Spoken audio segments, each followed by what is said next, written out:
following is a presentation of YSN, your sports network.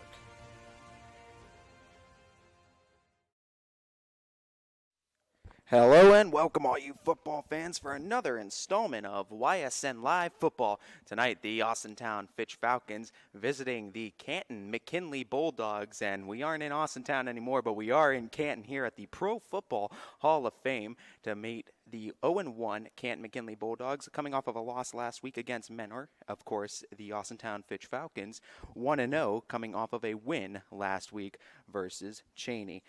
Quarterback matchups tonight, we're going to be looking at Devin Sherwood for the Austintown Fitch Falcons going up against a kind of two-way quarterback, and Amarian Williams, number 4, and Keaton Rohde, number 15. Expect playing time to be around equal for both of those players at quarterback. Also, player to watch, Chris Williams, number 26, running back for the Canton McKinley Bulldogs. Obviously, on the other side, defensively to watch, going up against the passing attack of the McKinley Bulldogs, is going to be Deshaun Vaughn Jr., our player of the game last week against Cheney, coming away with 3 interceptions in that ball game. And came into this game and issued that warning to Canton McKinley not to pass. We'll see if Canton McKinley heeds that warning, as McKinley does have the potential to pass very well. And with 2 quarterbacks behind center that you can go to, both of them pretty even in skill level too, and they can move the ball. So the Falcons better not look at the week 1 matchup with Menor of this McKinley Bulldog football team and take that lightly, because this is a team that could still hurt you. Has a lot of size all over the place, including on the offensive line with number 72, Stephon Monahan, as he stands around 6'8", and he's going to be bolstering that offensive line for the Bulldogs. Going to be part of what makes it so hard for the Falcons to get penetration on either of the quarterbacks, Williams or Rohde. The Falcons had won the toss. They are electing to kick off and let the Bulldogs open up with possession, as Josiah Burney back ready for the kickoff. And we are just about underway here in Tom Benson Stadium.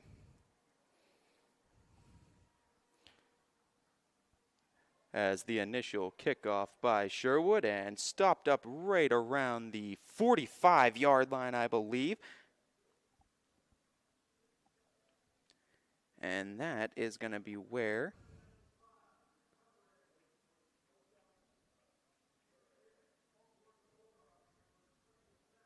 as the Bulldogs will open up with possession right around the 45-yard line. So good field position to start for McKinley, as we will see who will be starting under center to start for the Bulldogs. As it looks like they're going to start with Keaton Rohde, number 15, who will start behind center now, as Bulldogs getting ready to open up their first drive of the game. As Rohde stands under center, single back in the back, 2 receivers to his right, 1 to the left, hands it off there to Williams, and Chris Williams gets about half of the yards needed, maybe some more. They're going to mark him down at the 50, so make it 2nd and 5 now to start for the McKinley Bulldogs. As Chris Williams made a good cut there, and that's going to be pressure on the Falcons defense too, and that defensive line. It's going to be a battle in the trenches tonight, and you just saw how physical McKinley is up front with that offensive line, just pushing the Falcons back, able to fight for those 5 extra yards. We've seen the Falcons face teams similar to this, of the likes of the Steubenville Big Red last season, who had a lot of size on their offensive line. Going to have to draw back to that game of 2020 to find the same success against this Canton McKinley team as they did against that Big Red. And finding a read on the running back, this time Williams, and they tackled him for a loss behind the line of scrimmage. Looked like a loss of about 2 to 3, so about a 3rd and medium situation, looking around 3rd and 6, maybe 3rd and 7. As it's going to be marked 3rd and 6 to go for the McKinley Bulldogs, and a big 3rd down to start now right around the 50-yard line. As Fitch looking for a quick 3-and-out defensively would be ginormous for the Falcons to get possession back, as McKinley trying to extend their drive. As Keaton Rohde with Chris Williams in the backfield. He has two receivers out to his right, one to his left. Under center is Rhodey again, faking the handoff that time, and he's going to take it himself, and he's going to get a first down and more. Tackled right around the 40-yard line, but nevertheless a first down for the Canton McKinley Bulldogs, as Keaton Rhodey that time found no one initially and just broke out of the pocket and took it himself for the first down. Looked like that might have been a design play, unless he just saw the opening right away and just took it. High football IQ if that's the case then for Rhodey. Now at the 40-yard line as Canton McKinley with their first down of the evening. And now they have moved themselves into Falcon territory now on the Falcons 40.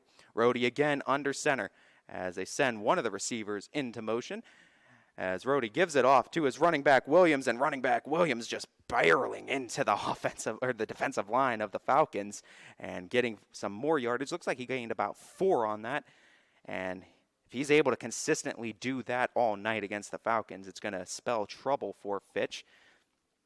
Going to need to figure out how to stop Rhodey. They're able to get him once behind the line, as twice though. Able to get a solid gain, and as like I said, that offensive line versus defensive line of the Falcons is going to be the biggest matchup, I think, because this Canton McKinley O-line is sizable. Again, coming in the same package are the Bulldogs, and faking again, and they're going to go play action pass, and they found a wide open man, going to get all kinds of yardage right there, diving for the end zone. He got it, but he fumbled. A fumble in the end zone. A Falcon jumped on it. Do they have it? No, they're calling it a touchdown in favor of Canton McKinley, and coming away with a big first drive touchdown are the Bulldogs. And that is going to be the first touchdown pass of the evening for Keaton Rhodey, and make it a 6-0 Canton McKinley lead to start. As now McKinley lining up now for the extra point attempt.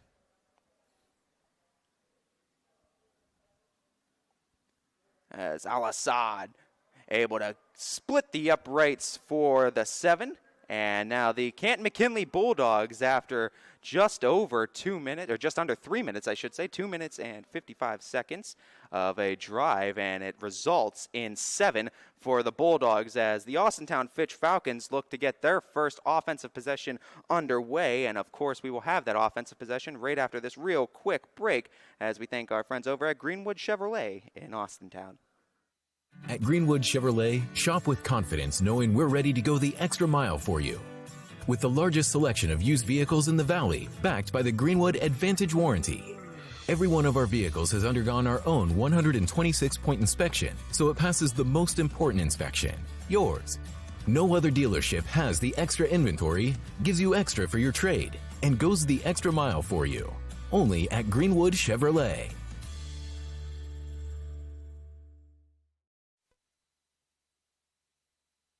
Welcome back, everybody, here to Tom Benson Hall of Fame Stadium in beautiful Canton, Ohio, as the Canton McKinley Bulldogs have an early 7-0 lead on the Austintown Fitch Falcons, thanks in part to the touchdown pass by Keaton Rhodey, as Rhodey rattling off his first touchdown pass of the game, and that is the first point scored against this Falcons defense this year in a very short 2 games of the season.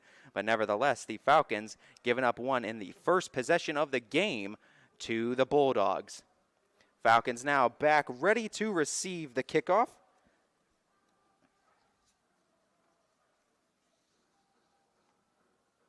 As both Cam Smith and DJ Williams back to receive it. And Falcons able to haul that one in, trying to find and split the seams. Going to barrel their way forward to the 25-yard line. Looks like that's where they're going to be stopped up at. So the Falcons will start right around the 25, and that's where their first offensive possession will take place. As Canton McKinley, big thing to note in that first offensive drive, got to start with great field position on their own 45-yard line, and only rattling off one pass in that whole first drive, all runs except for that last play, which resulted in a touchdown pass from Rhodey. as the Falcons get ready in offense, as Sherwood in the shotgun. Expect to see him there all night. As now going into motion, going to set 3 receivers to his right side, 1 to his left, as the snap from Sherwood trying to hand that one off and going nowhere immediately. And a push back defensively against DJ Williams, and that's going to quickly bring up now 2nd down for the Falcons. Got back to the line of scrimmage, so about a 2nd and 10 now to go. As again, a 3 receiver set to the right. DJ Williams on the right hip of Sherwood. As Sherwood takes the snap, goes for the pass, hits that left side, and it's going to be a completion for about 7, as that's the first completion of the night for him, and that goes to Cam Smith as he gets his first reception of the evening. As the Falcons now brought up to a 3rd down situation, 3rd down and about 3 to go, and a 3rd and short now for Fitch.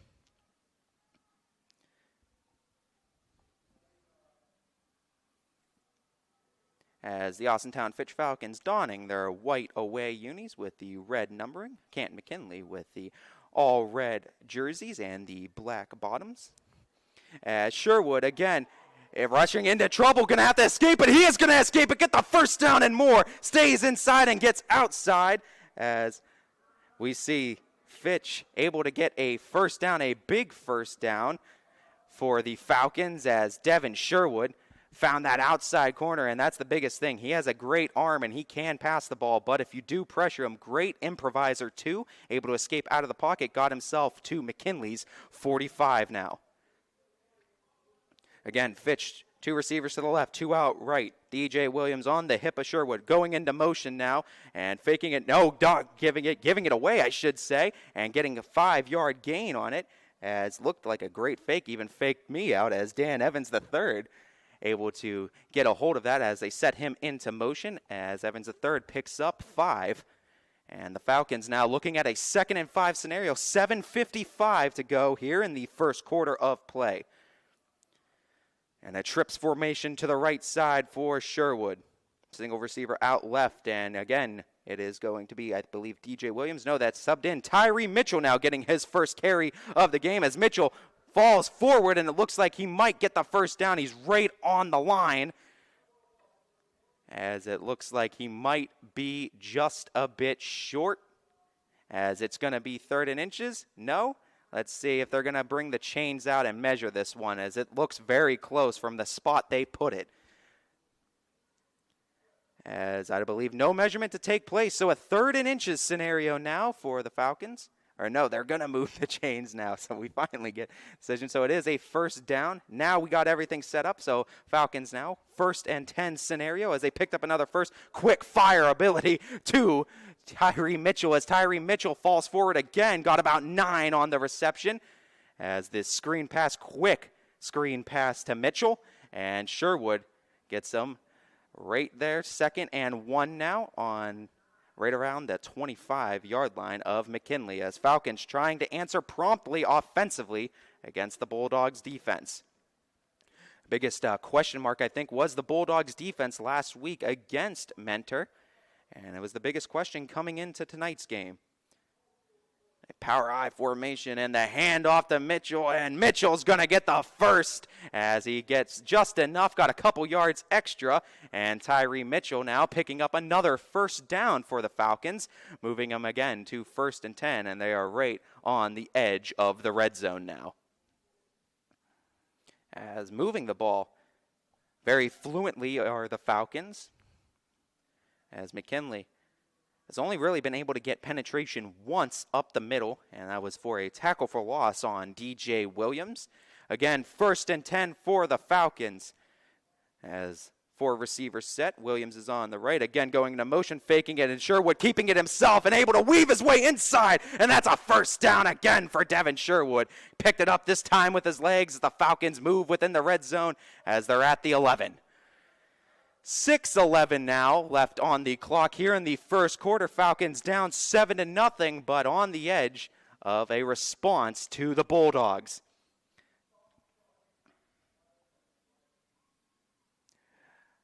Again, Devin Sherwood out of the shotgun.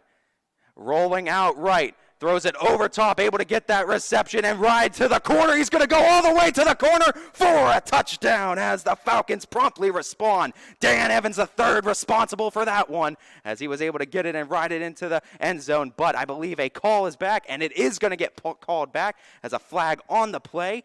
And I believe they called holding on the Falcons, so that's going to bring them back 10 yards. So take 7 off the board, take Dan Evans the third touchdown away, and bring the Falcons back to the 21.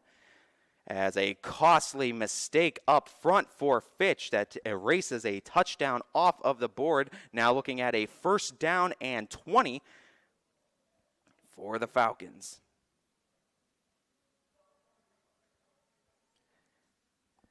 The penalty, I should say, occurred at 2 yards in, so it's a first and 18 now for the Falcons. Nevertheless, on the 19-yard line is Fitch. As the first down is still at the 2-yard line, not needing a touchdown. It is not a goal scenario. It is a just first and 18, as again, 4 receivers set, and another flag is thrown. And I believe that time they call a false start on the Falcons, and that's going to bring them back 5 more. So now that's going to take it to a first and 23 for Fitch, and they're becoming their own worst enemy in this drive now, as was moving the ball, and the only reason they are back now is because of themselves, as Canton McKinley's defense now with an opportunity to now stop the Falcons back first and 23. As the snap from Sherwood going to need to pick up a lot of yards. Almost found his man, Dan Evans III. Just a little off with that pass, and boy, oh boy, was he open. Canton McKinley going to need to scout that one next time. As Evans III able to hold on to that one, has a touchdown in the making. Second and 23 now. Now the game plan shifts to, do you need half of this now, or do you go for all of it? As setting up in the same formation again are the Falcons. Devin Sherwood takes the snap. Going to rush himself and then gets it off to Tyree Mitchell. Tyree Mitchell with great blocking ahead of him. Able to get half of the distance and more. Gets him right to the 5-yard line. And now Tyree Mitchell has the Falcons sitting with a third and about 3 to go, I believe. As it's going to be a 3rd down and 5 scenario. As the Falcons and Tyree Mitchell able to pick up a huge chunk of yardage there. And I believe a timeout is being called, as this is going to be a big play. Coming down, 3rd down and 5 to go. 5:13 left in the first quarter. The Canton McKinley Bulldogs 7, the Austintown Fitch Falcons 0. We'll be back right after this on ysnlive.com. Quality, customer service, and integrity. Those are the 4 words that have driven our success since 1957 at Joe Dickey Electric. Joe Dickey Electric is one Mahoning Valley landmark business that stays current with the requirements of our customers. Family owned and managed, we are an electrical contractor and energy solutions provider. Every member of our team adds to his or her skill set through ongoing training. Residential, commercial, industrial, automotive, and more. We keep ahead of the needs of our customers with a fleet of more than 50 vehicles and 24/7 emergency service, so you're never left in the dark.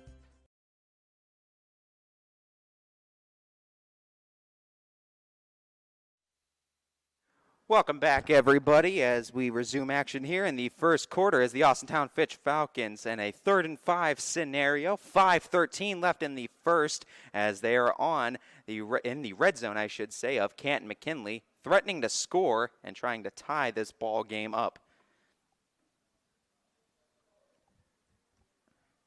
And again, out is Devin Sherwood. Tyree Mitchell is the running back. Trips formation out to the right. Taking the snap, rolling to his right is Sherwood, trying to find that open man. Goes across his body, unable to find a man in the end zone. And it's going to bring up 4th down for the Falcons. And now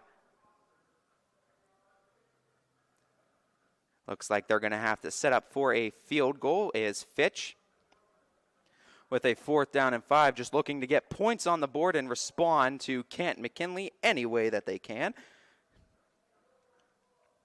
As Josiah Burney emerges from the sideline, setting up to kick. Tyler Evans, the placeholder for the Falcons.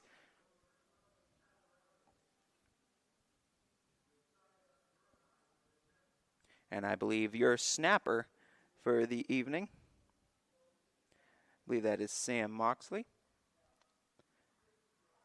And they might have jumped off sides. They didn't call it. A flag is called as that one splits the uprights, but I think the Falcons might get a first on this.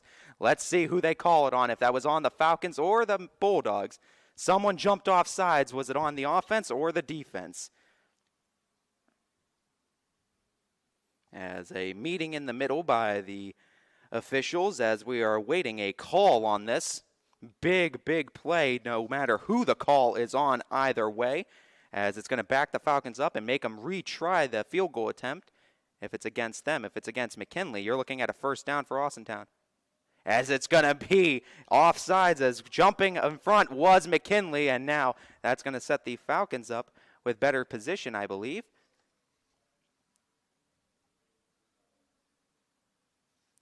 As going to need to move, I believe, the chains, or let's see what the situation's going to be now. As they signaled for the penalty to go against McKinley, and they signaled encroachment initially. Yep, and it's going to be first down Falcons as they set the ball on the 1 yard line, and a huge offsides penalty from McKinley as encroaching on the play and crossing that line and putting the Falcons on the 1 yard line with a first down as Fitch now.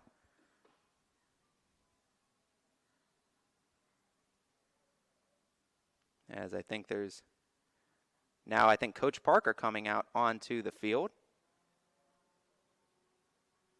And I think he retrieved a football. I'm not even sure what the discussion is right now. I think they're getting a new football. As now a couple of officials having a discussion with Coach Parker now.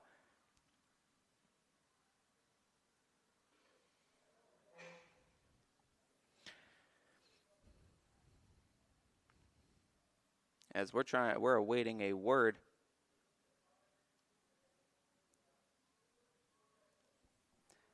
As Coach Parker, I'm not sure what the argument initially is about, but the Falcons, I believe, have first down, or at least that's what the initial announcement was over the PA in the stadium. As now we're going to have another meeting, and there's been more discussion by the officials here the last 5 minutes than there's been football. As now the Falcons, they're placing the ball on the 3 yard line now.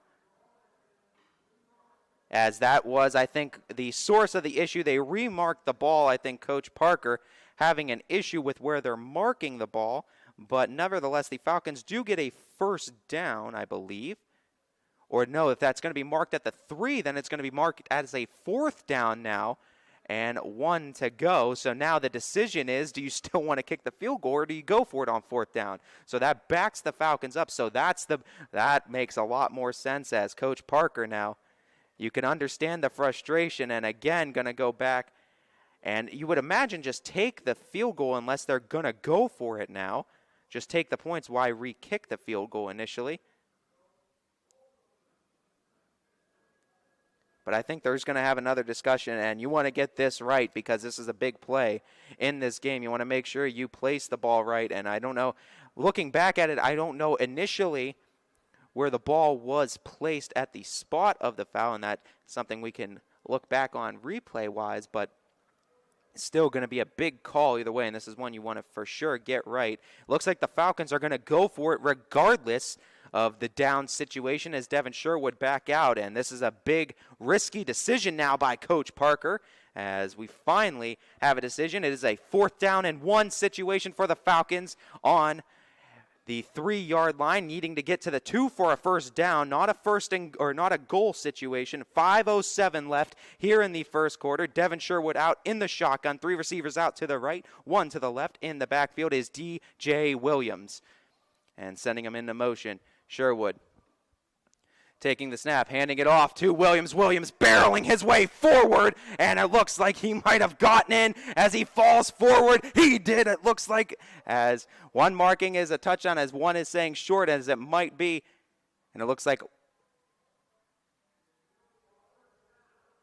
as they're going to call first down as just short. I think it's going to be within the one. It is going to be within the one. So missing that one. DJ Williams looked like he fell forward. The official on the far side, it looked like initially signaled touchdown. The one on the near side called short. And now we are looking at a first down and inches scenario, but a first down and goal for the Falcons under 5 minutes, and they're just going to fall forward with it. Did they get it as a flag is thrown on the play again? And a false start backs Austintown up 5 more, and again hurting themselves. But you got to say, too, for as quickly as Canton McKinley scored, if Falcons are able to score on this one, that's a huge, long drive that you kept McKinley's defense out there for. And albeit there's a lot of penalties that are mixed in, but now it's a first down and 6. We'll have to see how many plays it's going to take the Falcons if they're able to get in this time, as it seems like every time they've been able to try to hit pay dirt, something pulls them back out. As again, the Falcons in a first down and goal scenario. They're on the 6-yard line, 4:25 in the game. Devin Sherwood trips formation out to his right, one out to his left, hand off to Williams. Williams has the outside. Nobody's going to catch him. No flags on the play, and the Falcons finally come away with pay dirt as DJ Williams puts up 6 for the Falcons as they are within 1 of tying the ball game. Extra point pending from Josiah Burneye. As a long drive, as the drive for Canton McKinley taking 2 minutes and 55 seconds. The Falcons got the ball at 9:55 in this game. It is 4:18 left in the first quarter, and the Falcons finally get a score. So a drive lasting over 5 minutes as Josiah Burneye back, as that kick splits the uprights, and we are all tied up at 7 apiece. As we say hi to our friends over at the Audible Call. Hello, Mike Ackelson. We have a tie game here at the Pro Football Hall of Fame as we are going into a break real quick. And on the other side of that, we will see what Canton McKinley has in response as we thank our friends over at Baird Brothers. When looking for home design inspiration, don't just be inspired, be Baird inspired. Whether new or remodeling, Baird Brothers has the latest trends like shiplap to refresh your home. Go from inspiration to installation with our wide selection of in-stock American hardwoods. From the rustic charm of antique oak to the warmth of traditional cherry, Baird Brothers has what you need to make your home inspiring. Baird Brothers, our family's heritage, your family's home.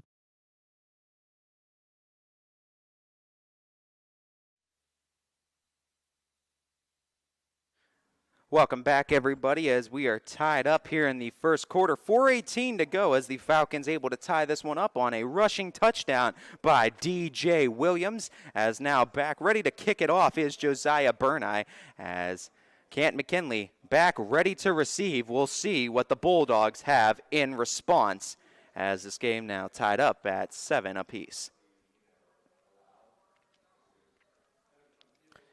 As both teams with 2 timeouts left here in the first half, both taking a singular timeout. The Falcons won the toss, elected to defer, so the Falcons, importantly, will have possession to start the second half as Josiah Burneye now readies up to kick this one off as Canton McKinley will open up their second possession of the game.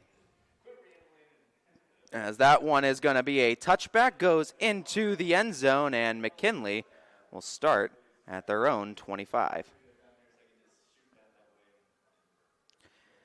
So McKinley going to have to start a little bit further back than their last possession as they were starting on the 45 to open it up, able to come away with a touchdown as Keaton Rohde was responsible for the touchdown pass. So a passing touchdown on the game for the McKinley Bulldogs and a rushing touchdown on the opposite end for the Falcons. The ball being spotted at the 20-yard line, as I was thinking NFL as we're here at the NFL Pro Football Hall of Fame Stadium. Spotted at the 20 with the touchback for high school football games, as now back out is the Bulldogs offense. And Keaton Rohde back out for 2 possessions as they said that's what he was doing last week as well. 2 possessions for Rhodey, and they would go 2 possessions for Amarian Williams, as getting a few yards on that carry was Chris Williams, running back for them, as he sets him up 2nd and 7. Just shy of the 25-yard line.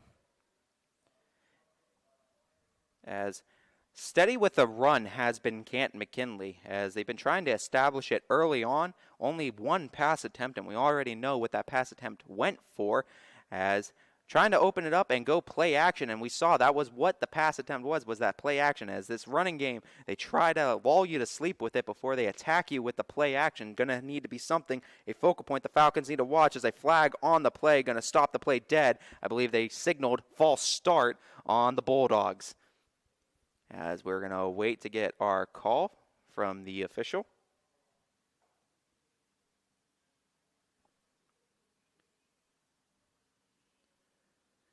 As it was a false start, and that's going to bring them back to the 18-yard line now, as McKinley setting up for a 2nd and 12 scenario. Keaton Rhodey hands it off to Williams and getting him right there in the backfield with a tackle for a loss.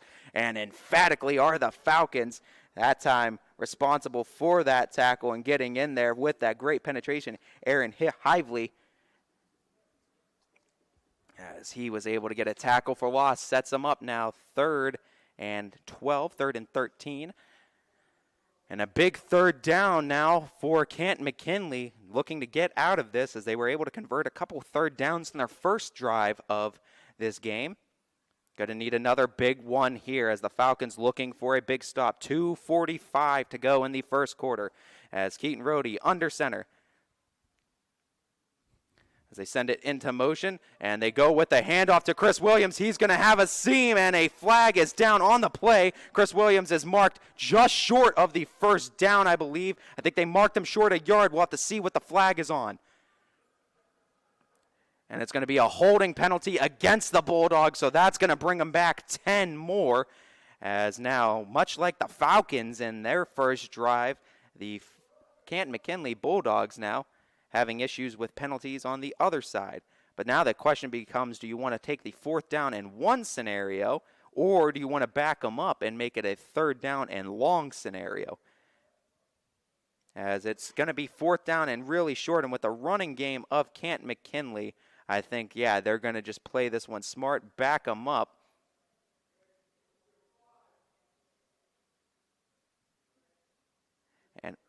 And they're going to call an official timeout now. So with the official's timeout, looks like they're spotting the ball on the 15-yard line after the initial call. We're looking at 2:35 left in this first quarter as they figure out what's going on the field. We're going to take a real quick 15-second break. Thank our partners over at Coca's Pizza. Coca's Pizza, proud to announce our pizza buffet's back every Wednesday at our Boardman and Campfield locations. Adults only $7.99 and kids only $4.99, and $2 beer starting at 8 o'clock. That's Coca's Pizza. We serve it hot. Every customer has a story, whether it's buying a car for the first time, helping them get approved, or finding the perfect car for their budget. I'm proud that people trust me with their story. I'm Tracy, and I'm ready to go the extra mile for you, only at Greenwood Chevrolet. As we come back here, as the Canton McKinley Bulldogs looking at a 3rd down and long scenario, as needing a 1st down desperately, trying to avoid getting the ball back to the Falcons, and it looks like a timeout being called. And let's see, as it was the Austintown Fitch Falcons who call a timeout. Maybe didn't like the way they looked at Canton McKinley's set initially, said they wanted to take another look at that defensively, and a big timeout there, as they don't want to allow the McKinley Bulldogs to get a 1st down for this effort, as that was the 2nd timeout taken by the Falcons, leaving them with 1 left here in the first half of play. 2:24 left in this first quarter of play, as now Fitch breaking their timeout. They're ready to go. McKinley breaking their timeout, so we don't need to take a timeout. We'll stay right here with you through all the action, as McKinley setting up at the 15-yard line yet again, as the Falcons looking for a big defensive stop and trying to get that offense back out on the field. Tie ball game, 7 apiece. as Keaton Rohde, again, back out at quarterback for the Bulldogs. And just going to play it safe, hand it off to Williams, as Williams going to get a few of those yards back, as he got actually a solid gain of close to 10. He got about 7, 8 on it, and that's going to bring up a 4th down and long enough scenario, a 4th down and about 7 that I believe the Canton-McKinley Bulldogs, deep in their own territory, going to go back to punt. So a big stop for the Austintown Fitch Falcons after McKinley was able to score on their first drive, able to stop them up the second time and see if they can get the ball back with good offensive field position. Back to receive the punt at the 50-yard line. That is going to be number 11, Tyler Evans, for the Falcons. As Al-Assad with the punt. And that one drops right in front of Evans. Takes a friendly bounce for McKinley, and it keeps on rolling. What a punt. As that's going to bring the Falcons right in front of their own 30. But nevertheless, a solid punt. Flipping field position for the McKinley Bulldogs and gives the Falcons a starting position at their own 30. But could have been a lot worse, as Tyler Evans was standing as close as the 50-yard line. So now the Falcons, with 1:29 left here in the first quarter of play, opening up their second offensive drive of the game. First one ended in a rushing touchdown by number 42. You see him out there on the field on Sherwood's right hip in DJ Williams. As Sherwood, back out of the shotgun, sends Williams into motion. Taking the snap is Sherwood. Escapability again, and there goes Sherwood falling forward as he turns a negative gain or a sack into about a 5 to 6 yard positive gain, and that's what makes him so dangerous at that quarterback position. As now Sherwood picks up about half the yardage. It looks to be a 2nd and 4 as the Falcons trying to continue their move. This offense going forward. As again, the snap, screen pass over to Evans. Evans, blockers in front of him, able to go inside, get the first down and more. As Tyler Evans takes that beautifully placed screen pass, did the work himself. Great feet, great movement, first down Falcons. Now the Falcons setting up on the 46, their own 46, trying to move their way into McKinley territory. As now Tyree Mitchell in as the back for the Falcons as they send him into motion. Taking the snap is Sherwood. Sherwood firing a seed over the middle as that one off of the hands and incomplete as his intended target, I believe that was number 3 for them, and that is Dan Evans III, as Dan Evans was the target again, unable to bring that one in, so brings it up to a 2nd and 10 scenario. And boy, oh boy, if he could keep his hands on it, that was a monstrous gain for the Falcons in the making. As now, Sherwood with a 2nd and 10 scenario, trips formation out to the right. Taking the snap, handing it off, Tyree Mitchell, the outside run again, working for the Falcons, and then it's a first down yet again. As Canton-McKinley going to need to scout that outside run and going to need to fix that because it's killed him the last 2 attempts on it as trying to get to the outside. And when the Falcons have been able to get to the outside, they've hurt McKinley. But McKinley, we've seen them have good pressure up the middle, and they've been able to penetrate one time at least against DJ Williams, and that was with the runs going up the middle as the Falcons quickly reconvened from that and decided not to go with the runs up the gut with that much size on the McKinley line. Nevertheless, a first down now coming up for the Falcons.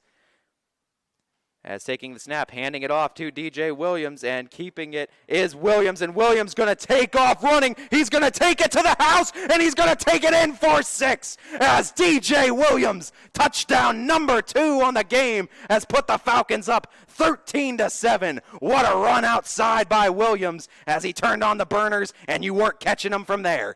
Extra point pending as Josiah Burney coming out for the kick. Chance to take a 7-point advantage now on Canton-McKinley. As the McKinley Bulldogs now, we're going to see if we will see Amarian Williams going forward, as that's going to be interesting, as Keaton Rohde did start the first 2 offensive possessions, as they've been going quarterback but kind of by committee between those two, giving them equal opportunities, and they're both very talented, as splitting the uprights for the extra point is Josiah Burneye, and it is now a 14-7 lead in favor of the Falcons. As now we get ready for Canton McKinley to receive the kickoff. We'll take a real quick break. Thank our friends over at WRS Wealth Advisors for all of their support through the audible call this season. WRS Wealth Advisors is the area's premier wealth and retirement specialist. With our combined 70 years experience, WRS Wealth Advisors is the area's premier wealth and retirement specialist.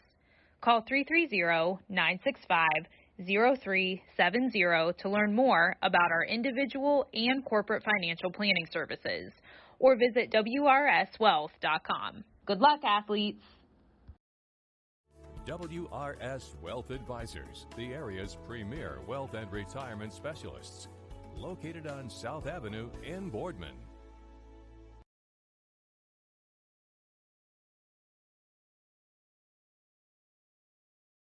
At Greenwood Chevrolet, shop with confidence knowing we're ready to go the extra mile for you. With the largest selection of used vehicles in the Valley, backed by the Greenwood Advantage Warranty.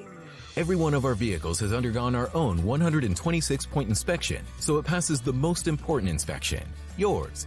No other dealership has the extra inventory, gives you extra for your trade, and goes the extra mile for you. Only at Greenwood Chevrolet. Welcome back, everybody, to Tom Benson Stadium at the Hall of Fame Stadium, as the Austintown Fitch Falcons taking on the Canton McKinley Bulldogs. Fitch up 14-7. Canton McKinley back, ready to receive the kickoff and open up their third offensive possession of this ball game. Josiah Burneye back, ready to kick it off from the 40-yard line. As Canton McKinley definitely looking for more discipline this time around on this drive, as second time around they really shot themselves in the foot with some costly penalties that put them in a terrible situation field position-wise, as they were very effective their first time around as they look to get back to that same excess, and getting it down on the ground and hitting the ground hard as they do open it up, and will have possession right around the 30-yard line. I believe he got stopped up at the 29. And that is where the Bulldogs will open up. As we are here at the start now of the second quarter, as the end of the first sees the Falcons up 14-7. So start of the second quarter now. And Amarian Williams is back at quarterback, as Rhodey has been subbed out for the next two possessions, presumably. So we'll see what Amarian Williams has to offer. And whistle blown, and I believe a timeout called. And it is going to be a timeout called, this time by Canton McKinley. So before we even open up that offensive set, want to get his guys back and talk with them, as Canton McKinley, before their offensive set opens up, we're going to take a real quick break. Thank our partners over at iCenter.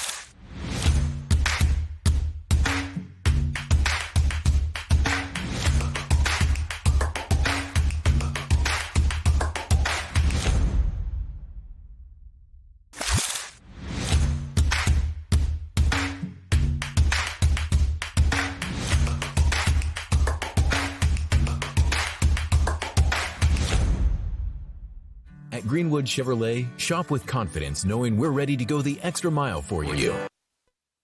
As we resume action here out of the timeout, Canton McKinley now ready to start their third offensive possession of the game here in the second quarter. 11:54 left in the second as we just opened up the second quarter. Falcons leading at 14-7. As Amarian Williams getting his first look at quarterback as a handoff to Chris Williams and getting him stopped, and maybe got back to the line of scrimmage, but no more, as now setting up for a 2nd and 10 is Canton McKinley. As we look from here at Canton, Ohio, all the way to Hickory, Pennsylvania, out at Hermitage, PA, where the Ursuline Irish up 16-0 right now over Hickory, as from one state to another, we cover all the bases here at ysnlive.com. As Amarian Williams back again out of the shotgun. So operating out of the shotgun is one of the noticeable differences of Williams compared to Rhodey. Rhodey typically came out from under center. Williams now coming out of the shotgun as he takes the snap, as a two-step drop, fires it over the center, almost intercepted, and that name Tyler Evans there on the coverage. Great coverage on his man.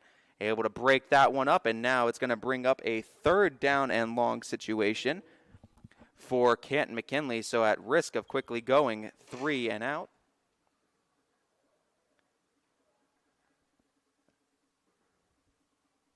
As McKinley will be starting again at the 25, needing to get to the 35 for a first.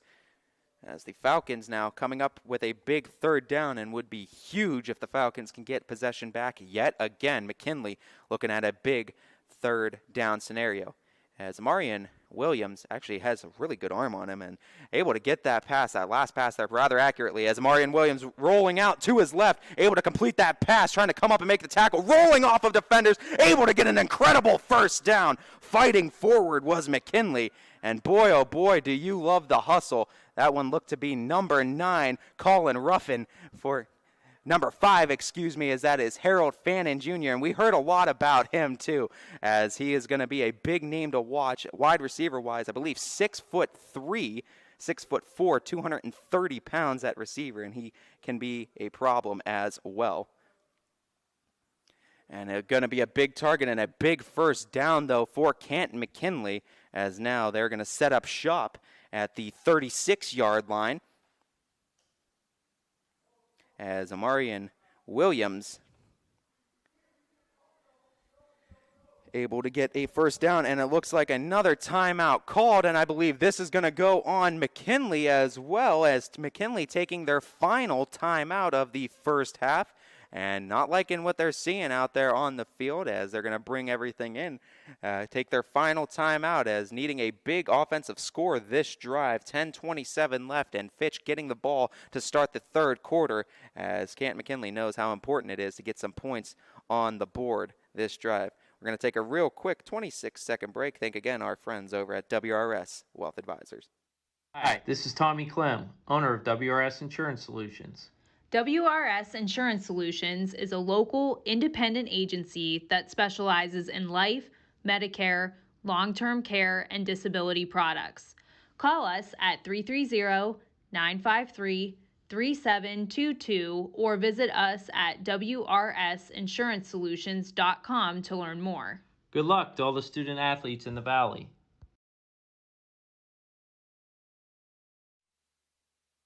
Welcome back, everybody, here at Tom Benson Hall of Fame Stadium, as Canton McKinley coming off of a big 3rd down conversion now, setting up shop at the 36-yard line, as Amarian Williams getting his first looks at quarterback today against the Falcons, and already having a pretty successful drive, as Williams again rolling out to his right, going to try to find somebody, and that one is tipped away. Good defense by the Falcons up front, as getting a incompletion, as that was Davian Pritchard, the sophomore cornerback for the Falcons, able to get a swat on that. Bring up 2nd and 10 now for McKinley, as McKinley, not shy to these long 2nd and long and 3rd and long scenarios, have done pretty well, though, to this point, converting. Amarian Williams back yet again. As Williams out of the shotgun takes the snap and lost the handle on it, and immediately on to stuff them are the Falcons, as a low snap costs McKinley this time, results in a sack.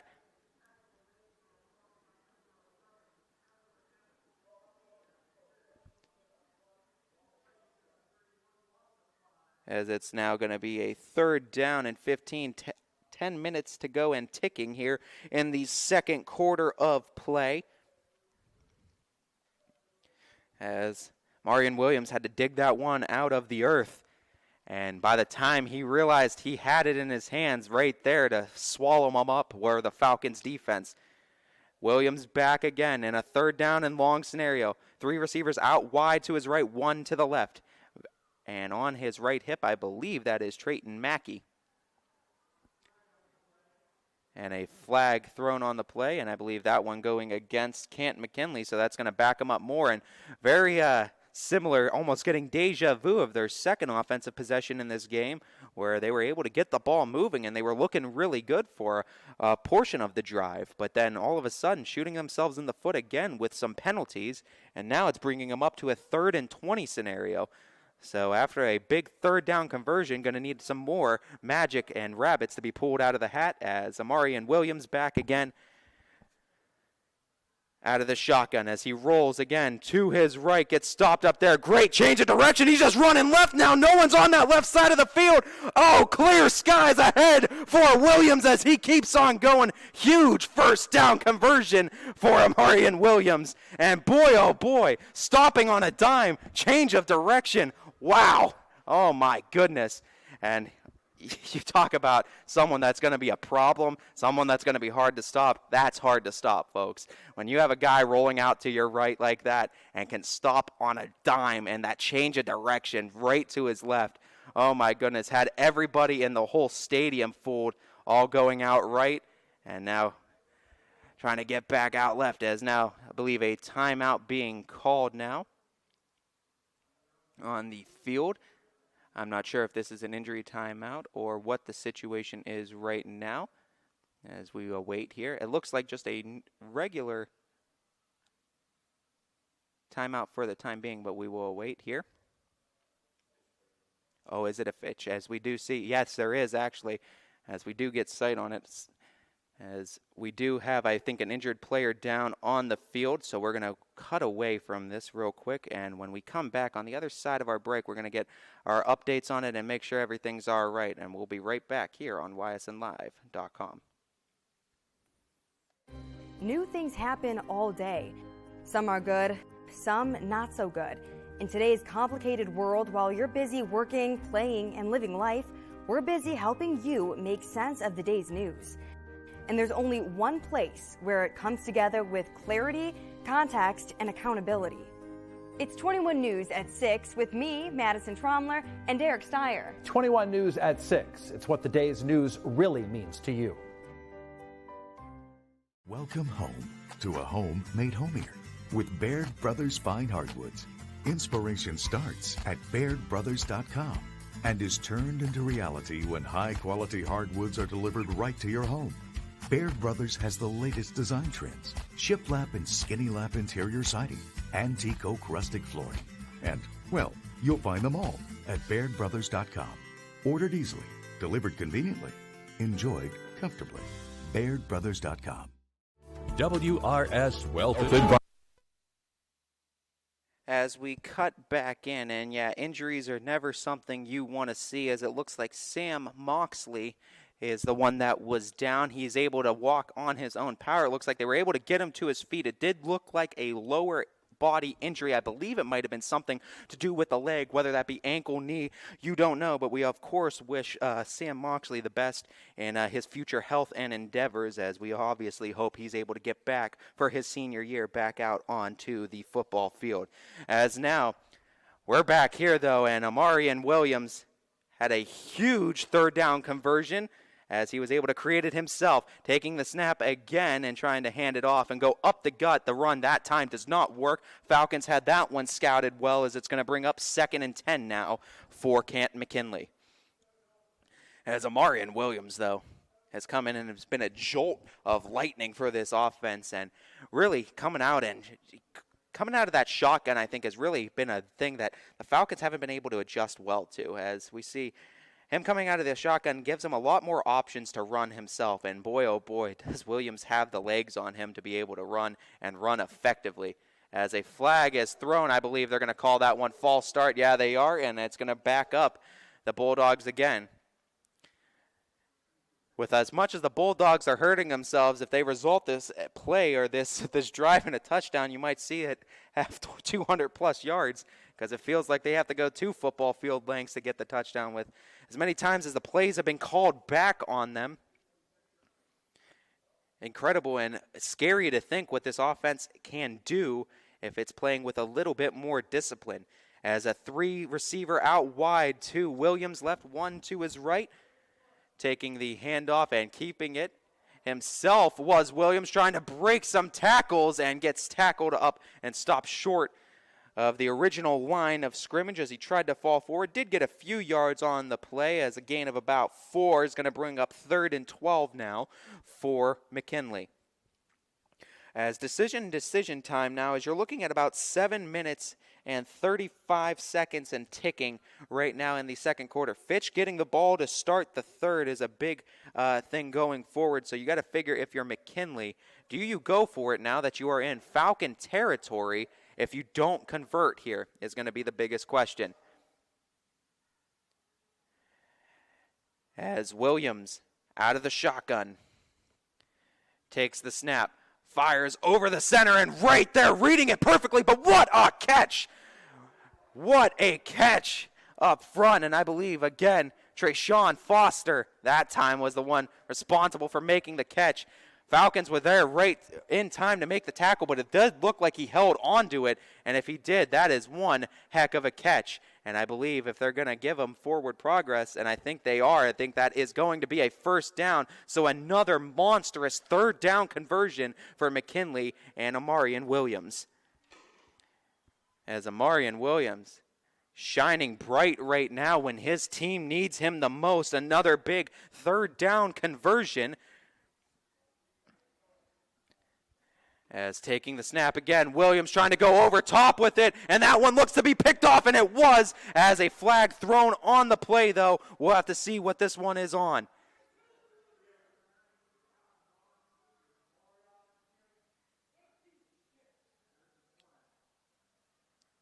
As we await to see what the flag is going to be called on.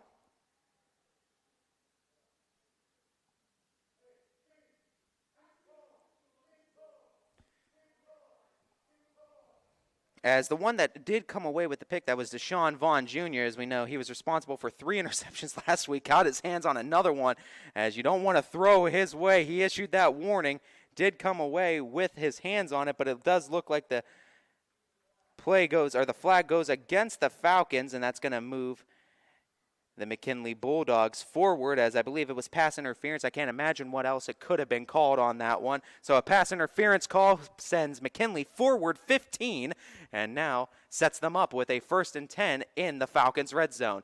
Going immediately to Chris Williams for the carry, as he got about 3 on the carry, and sets him up for 2nd and 7 now. As Amarian Williams, never say die attitude behind center, and boy, oh boy, something special he's doing here tonight, converting these 3rd downs and distance, and just doing it with his legs, with his arm. But again, one of those guys you got to watch out for. You got to circle number 9 on that defense for the Falcons, Deshaun Vaughn Jr. Got his hands on the ball again, not going to want to throw his way, as you got to be cautious of him.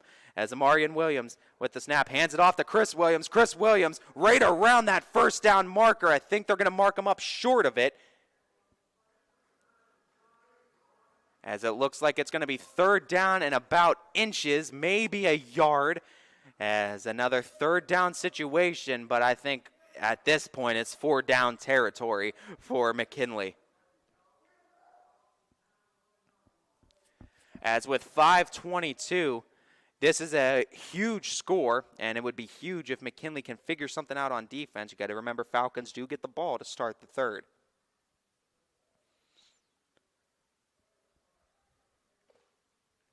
Yes, back again is McKinley. Taking the snap is Amarian Williams and trying to get on him early, and they do get on him early, and a tackle for loss on Chris Williams, and that's going to bring up a big 4th down situation. 4th down, and that's definitely going to be about a yard to go now. I think losing a little bit on that play was McKinley. So they've been able to pull off 3rd down in 20 situations, 3rd down and 10, but it was a 3rd down and 1. That finally got the Bulldogs, as a little bit less room to operate with the field. Going to be interesting to see what they pull out of the old playbook here in a 4th down and 1 situation. Do have good runners in Amarian Williams and Chris Williams, as their quarterback and running back respectively right now are the Bulldogs. So interesting to see what they come up with. As Taking the snap is Amarian, hands it off to Chris Williams. He's got the first down and more, fighting forward, carrying him into the end zone for a touchdown as McKinley responds to the Falcons. Some long offensive drives by both teams being put together here. And the Bulldogs capitalize now as they come a PAT away from tying this ball game. As back now again, Al-Assad, their kicker. 1 for 1 on the day already, as he lines up for his second attempt of the evening.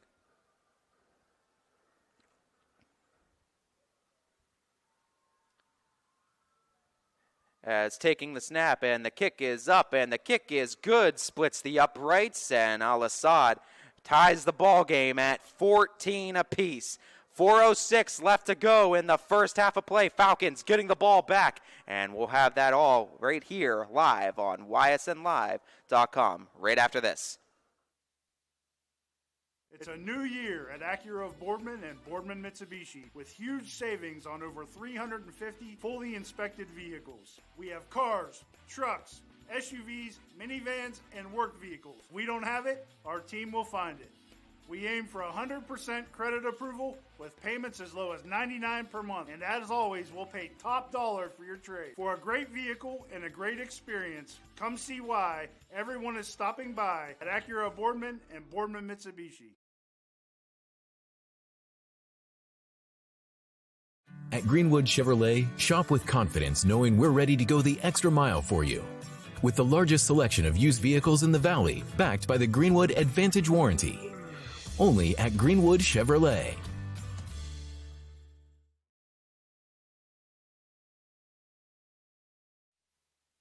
Welcome back, everybody. 4:06 remain in this second quarter of play as the Falcons back ready to receive the kickoff as we are all tied up at 14 apiece after the big rushing touchdown by Chris Williams has tied the game, and Al-Assad kicking the PAT. Tying the game for the Bulldogs at 14 apiece. Fitch getting possession, though, here in this late in this second quarter, and they will open up the third with possession as well. As Tyler Evans trying to change direction. He's able to change directions, turning on the Jets and going and stopped up right around the 30. And boy, oh boy, if Tyler Evans just had one more step on him, you might have had a special teams touchdown. As Canton McKinley able to save themselves yet again. 3:57 to go, though, as if the Falcons have it their way, they would burn the rest of this clock out and take it into halftime. But see what Canton McKinley's defense brings to the table after 2 consecutive offensive scoring drives for the Falcons. As Devin Sherwood back now, 2 receivers out wide to his left, 2 out to his right. DJ Williams back. And he initially went to the fake off to Williams, kept it himself, went up the middle, barreled up the middle for about 3. And now Devin Sherwood with a gain of 3 yards sets his team up for a 2nd and 7 situation. As now going with the 3 receiver out left of Sherwood now, and a timeout being called. I believe Falcons taking their last timeout of the half, so both teams completely out. 3:31 to go here in the first half of play. On the other side of this timeout, we will see the Falcons rest of their offensive possession right after this on ysnlive.com. New things happen all day. Some are good, some not so good. In today's complicated world, while you're busy working, playing, and living life, we're busy helping you make sense of the day's news. And there's only one place where it comes together with clarity, context, and accountability. It's 21 News at 6 with me, Madison Tromler, and Derek Steyer. 21 News at 6. It's what the day's news really means to you. As we welcome you back here, 3:31 to go here in the second quarter of play. Falcons with possession. They will also open up the third quarter with possession, so a chance for a 2-for-1 situation here for the Falcons if they can play this possession smart. As taking the initial snap, and I believe as a false start is being called on a flag thrown on the far side of the field. We saw a stoppage of play. I didn't see initially where the flag came from. It came from that far side. And a false start by Austintown backs them up. It's going to be second down and about 13 now for the Falcons. As DJ Williams responsible for both touchdowns of Fitch, both on the ground. And the snap from Sherwood. Sherwood in trouble as the pocket collapses, rolling out to his right, fires a seed, finds Smith. Nobody out in front of him. They're going to need to try to catch him. Can't push him out of bounds. They do horse collar tackle him, and that's going to be extra yardage added on to the end of that one for Smith. As, actually Dan Evans III, with that catch.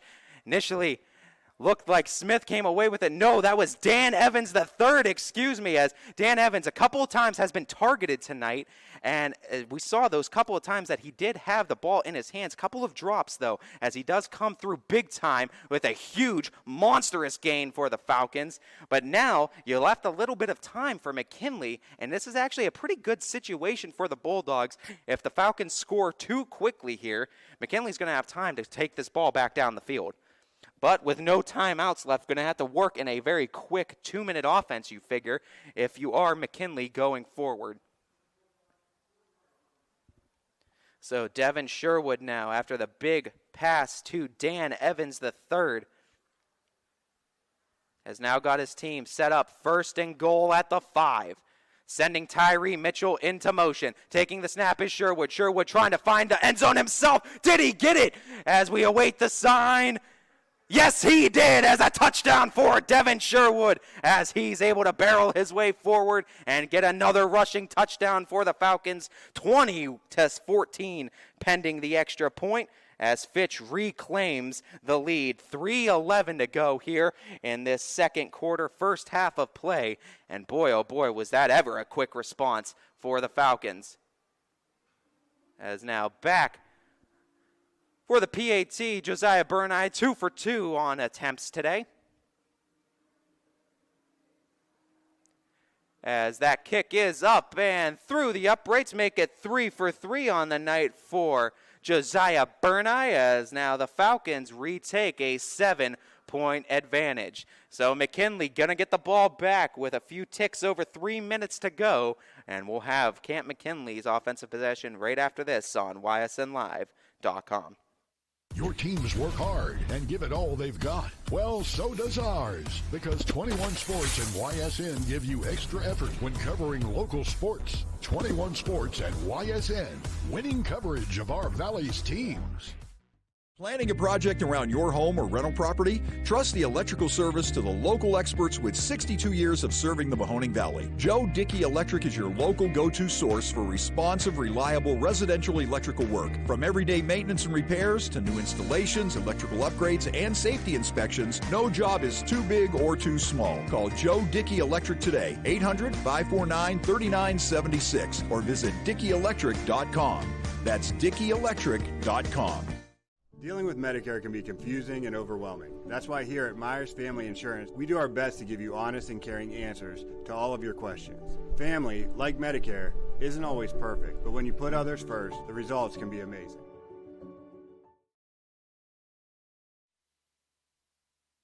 As we're back here, Tom Benson Hall of Fame Stadium, as Canton McKinley ready back to receive the kickoff. Josiah Burneye ready to kick it off, as down 21-14 are the Bulldogs, but were able to score rather effectively on a very long drive, their last offensive possession. As going to need to work a little bit quicker, only 3 minutes and 11 seconds left on the clock, and a onside kick for the Falcons, and recovered nicely by McKinley. And it looks like the Bulldogs now will have possession right at the 50. And, you know, this is actually a pretty smart play by Coach Parker and the Falcons, because if you come away with it, then you got possession, and you have a chance to really put this game away. But by giving it back to Canton McKinley, now you have a chance to actually get the ball back with time on the field. It's all an offensive strategy by Coach Parker. He wants to be up by either 14 or 21 at the end of this. He does not feel content with a 7-point lead. So Canton McKinley, their job now, try to score, but try to leave the Falcons with no time left on the clock, so you can take this right into the third quarter tied up at 21 apiece, or at the very least keep this within a one-possession game. As back again, Amarian Williams for his second offensive possession, 4th overall for McKinley, as Amarian Williams tries to fire a seed. That one a little bit too high for his intended target, which was number 5, Harold Fannin Jr., the big offensive weapon and receiver for McKinley, as a target there, but unable to bring it down. And now 2nd and 10, and unfortunate with the incompletion does stop the clock.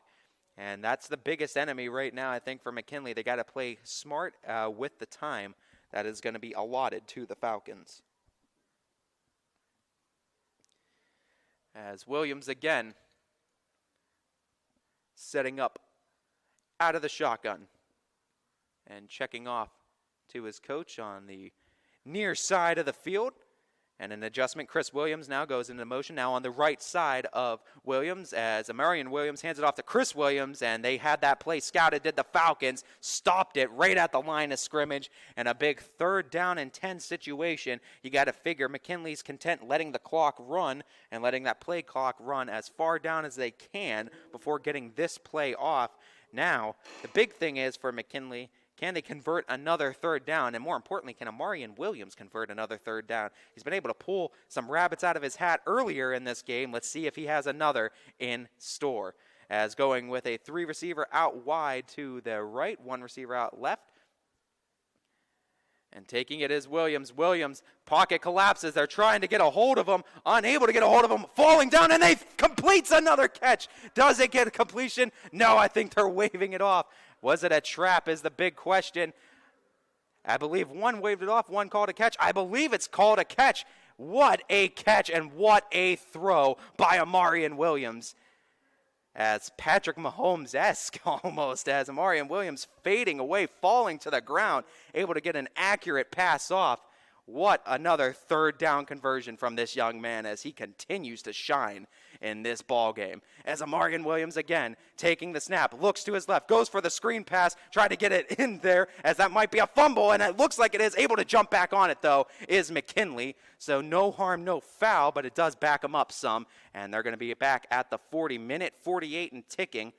But the good thing is for McKinley at the very least, they are set up to at least burn this clock out the rest of the way. 30 seconds left on the play clock, minute 38 left on the game clock. And just letting it run down, you're going to see this run down to probably about a minute 20, minute 15 before they finally snap this ball, as McKinley now getting into formation. Going 3 receivers to his left, 1 out wide to the right. And taking the snap and the handoff, trying to go out wide was Fannin, trying to get that seam, and he's able to just keep bulldozing. A flag is on the play. Fannin was very, very close to the 1st down. Let's see if he got it, and they do call a flag, though, against McKinley. And it's a holding penalty.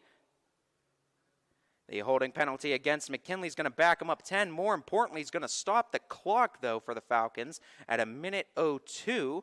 2nd down and 16 to go, though. And I don't know if you will see another pass from McKinley. We'll have to see how risky they decide to get with this, as you probably don't want to stop the clock at all. Can run this play clock out with 2 plays here. As Amarian Williams and the Bulldogs setting up in the same formation as last. As sending them into motion and double fake off and handing it off and trying to go up the middle with it and getting a nice chunk of yardage on the carry was Chris Williams. But now that's going to bring up a 3rd down and long scenario. But with the clock ticking at 30 seconds to go, last play likely coming up for the Bulldogs, as they're going to try to run this play clock probably all the way down. And this might be Hail Mary time right around the 50. We'll have to see what kind of arm Williams has. As Williams tries to throw for the sideline, going to have to try to get out of bounds, stop that clock as Fannin stays inbounds, and they finally tackle him out of bounds, stop the clock, 7 seconds to go, and now all of a sudden Canton McKinley set up for a nice attempt at a Hail Mary here to end the half. As Fannin, you got to respect the hustle of trying to fight forward, but you got to step out of bounds at some point there and stop that clock. But Fannin, nevertheless, another big catch and setting up McKinley very well here as they are on the 33-yard line looking for a touchdown. 3 receivers out to the near side, I should say, 1 to the far side. Chris Williams at the running back. Taking it is Amarian Williams. Going to step forward, fires it for the end zone, and it is batted up into the air. No good. No flags on the play, and the time reaches 0. So the Falcons escape the game-tying efforts of Canton McKinley here in the first half, as they will take a 21-14 lead into halftime. More importantly, Falcons will get possession to start the third quarter. As this time we would normally go over to our full slate of halftime commercial breaks, but by request of Quinn Pushkar, and I believe certain people are watching, hoping to see this Falcons band, so we aren't going to take that away from you, as we will leave this broadcast up during the halftime presentation of the Falcons band, as we will let you guys enjoy them. As for that, enjoy the Falcons band. We'll be back after halftime here on ysnlive.com. New things happen all day. Some are good, some not so good. In today's complicated world, while you're busy working, playing, and living life, we're busy helping you make sense of the day's news. And there's only one place where it comes together with clarity, context, and accountability. It's 21 News at 6 with me, Madison Tromler, and Derek Steyer. 21 News at 6. It's what the day's news really means to you. Welcome home to a home made homier with Baird Brothers Fine Hardwoods. Inspiration starts at BairdBrothers.com and is turned into reality when high-quality hardwoods are delivered right to your home. Baird Brothers has the latest design trends: shiplap and skinny lap interior siding, antique oak rustic flooring, and, well, you'll find them all at BairdBrothers.com. Ordered easily, delivered conveniently, enjoyed comfortably. BairdBrothers.com. WRS Wealth Advisors, the area's premier wealth and retirement specialists. Located on South Avenue in Boardman. At Greenwood Chevrolet, shop with confidence knowing we're ready to go the extra mile for you. With the largest selection of used vehicles in the Valley, backed by the Greenwood Advantage Warranty. Every one of our vehicles has undergone our own 126-point inspection, so it passes the most important inspection, yours. No other dealership has the extra inventory, gives you extra for your trade, and goes the extra mile for you. Only at Greenwood Chevrolet.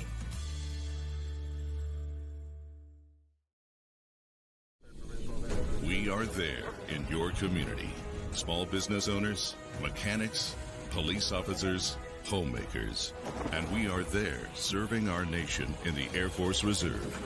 When medical emergencies arise, in cybersecurity, when natural disasters happen, we are there in space. We are Reserve Citizen Airmen, and we are there with over 180 different jobs to serve your country. Air Force Reserve. Quality, customer service, and integrity. Those are the 4 words that have driven our success since 1957 at Joe Dickey Electric. Joe Dickey Electric is one Mahoning Valley landmark business that stays current with the requirements of our customers. Family owned and managed, we are an electrical contractor and energy solutions provider. Every member of our team adds to his or her skill set through ongoing training. Residential, commercial, industrial, automotive, and more. We keep ahead of the needs of our customers with a fleet of more than 50 vehicles and 24/7 emergency service, so you're never left in the dark.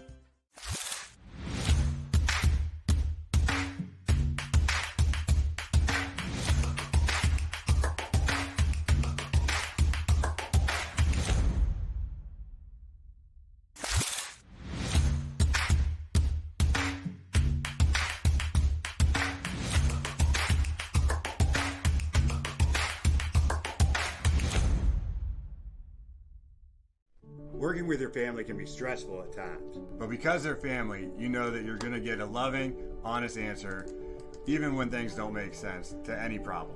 Dealing with Medicare can be confusing and overwhelming. That's why here at Myers Family Insurance, we do our best to give you honest and caring answers to all of your questions. Family, like Medicare, isn't always perfect, but when you put others first, the results can be amazing. For all your Medicare needs, call Myers Family Insurance.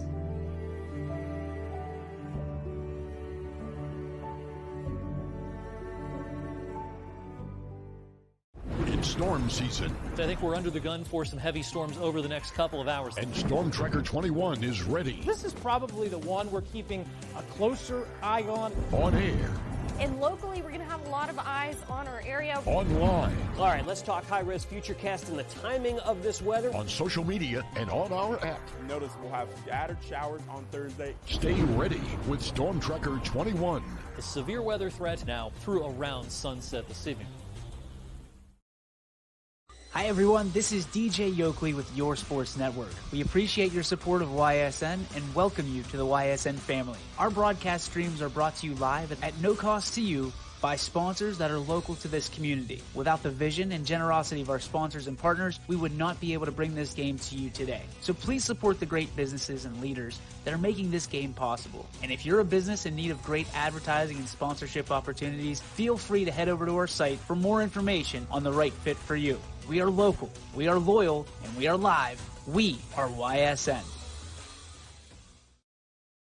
Ah, the details. Baird Brothers Fine Hardwoods is one fine ride. Perfect cornering, superb handling, sporty and stylish, power to spare, plus awesome mileage. Yeah, jaw-droppingly beautiful lines and well appointed with luxurious trim. Put more oomph in your life and start beholding the molding. Find your home's fine hardwood at BairdBrothers.com.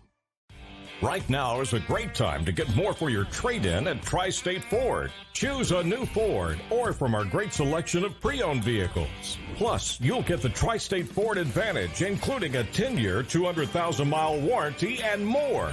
At Tri-State Ford, we'll pay you top dollar for your trade, but you don't have to purchase one of ours to sell us yours. Customer-focused, community-driven. Tri-State Ford, East Liverpool, or visit tristateford.net. Hi, this is Tommy Clem, owner of WRS Insurance Solutions. WRS Insurance Solutions is a local independent agency that specializes in life, Medicare, long-term care, and disability products. Call us at 330-953-3722 or visit us at wrsinsuranceSolutions.com to learn more. Good luck to all the student athletes in the Valley.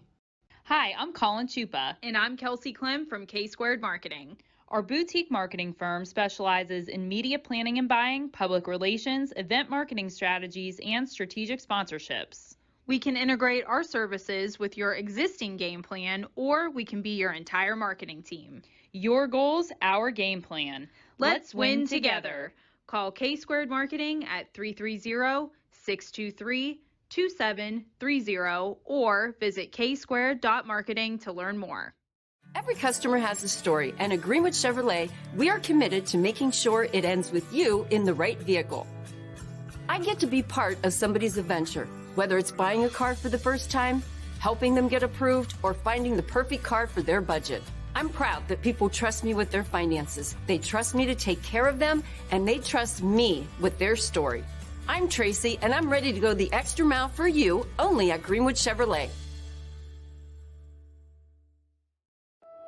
News doesn't stop after the sun goes down.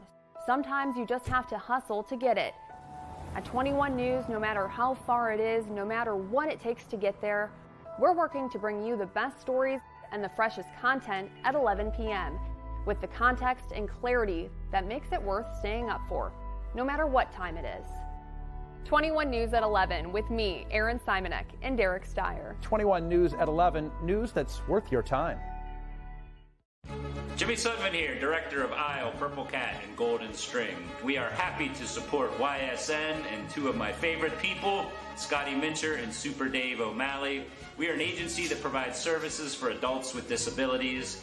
We infuse humor, passion, and joy into their lives. If you know of any folks with disabilities that need our assistance, please contact us.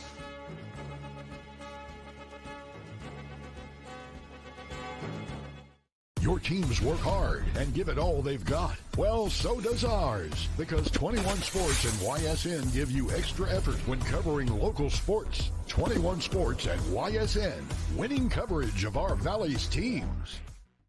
Custom order your Ford your way at Tri-State Ford.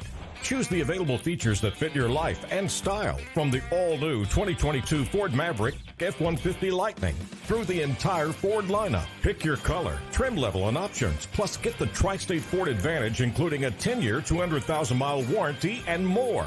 Start your custom order today. Stop in or visit tristateford.net. Customer-focused, community-driven. Tri-State Ford, East Liverpool.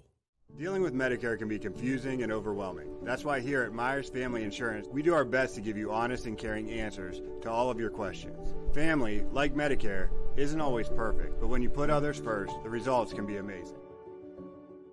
Planning a project around your home or rental property? Trust the electrical service to the local experts with 62 years of serving the Mahoning Valley. Joe Dickey Electric is your local go-to source for responsive, reliable residential electrical work. From everyday maintenance and repairs to new installations, electrical upgrades, and safety inspections, no job is too big or too small. Call Joe Dickey Electric today, 800-549-3976, or visit DickeyElectric.com. That's DickeyElectric.com. When looking for home design inspiration, don't just be inspired, be Baird inspired. Whether new or remodeling, Baird Brothers has the latest trends like shiplap to refresh your home. Go from inspiration to installation with our wide selection of in-stock American hardwoods. From the rustic charm of antique oak to the warmth of traditional cherry, Baird Brothers has what you need to make your home inspiring. Baird Brothers, our family's heritage, your family's home. At Hubbard Chevrolet, Hubbard can help you get the financing you need, regardless of your situation. I'm Tony Page, and I've helped thousands of customers in Northeast Ohio and Western Pennsylvania buy a vehicle. Visit HubbardChevy.com to get pre-approved. Remember, folks, Hubbard can help. My guy keeps it 100% of the time. He wants all 100, won't settle for 99. And it's more than stats, because there's people in those numbers. And I was one of the lost sheep. I'm so glad he cares for all 100. I'm 100% safe, 100% free, 100% love. I can be 100% me. He gave all 100 when they put him up on that tree. That's 100% passion for 100% free. So if I play in front of 100, or if I play in front of 2, there's an audience of 1 getting 100% of what I can do.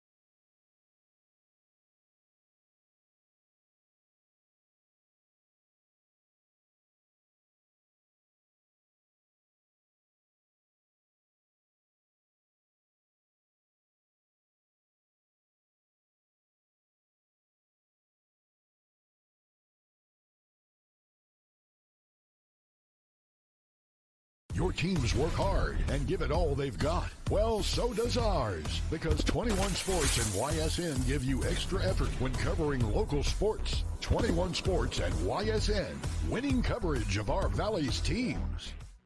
Planning a project around your home or rental property? Trust the electrical service to the local experts with 62 years of serving the Mahoning Valley. Joe Dickey Electric is your local go-to source for responsive, reliable residential electrical work. From everyday maintenance and repairs to new installations, electrical upgrades, and safety inspections, no job is too big or too small. Call Joe Dickey Electric today, 800-549-3976, or visit DickeyElectric.com.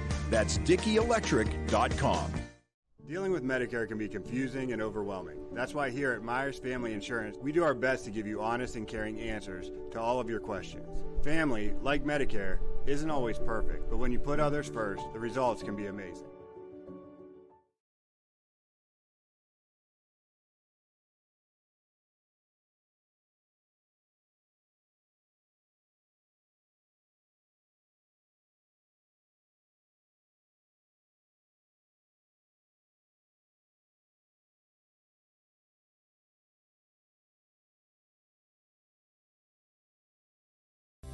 Coca's Pizza, always supporting our community and our local athletes. Stop in on game day or score big and have it delivered right to your door. Check out our daily specials at cocaspizza.com. That's Coca's Pizza, we serve it hot.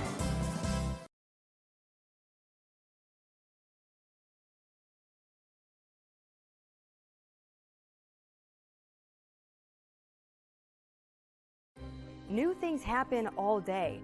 Some are good, some not so good. In today's complicated world, while you're busy working, playing, and living life, we're busy helping you make sense of the day's news. And there's only one place where it comes together with clarity, context, and accountability. It's 21 News at 6 with me, Madison Tromler, and Derek Steyer. 21 News at 6. It's what the day's news really means to you. Welcome home to a home made homier with Baird Brothers Fine Hardwoods. Inspiration starts at BairdBrothers.com and is turned into reality when high-quality hardwoods are delivered right to your home. Baird Brothers has the latest design trends, shiplap and skinny lap interior siding, antique oak rustic flooring. And, well, you'll find them all at BairdBrothers.com. Ordered easily, delivered conveniently, enjoyed comfortably. BairdBrothers.com. WRS Wealth Advisors, the area's premier wealth and retirement specialists. Located on South Avenue in Boardman. At Greenwood Chevrolet, shop with confidence knowing we're ready to go the extra mile for you.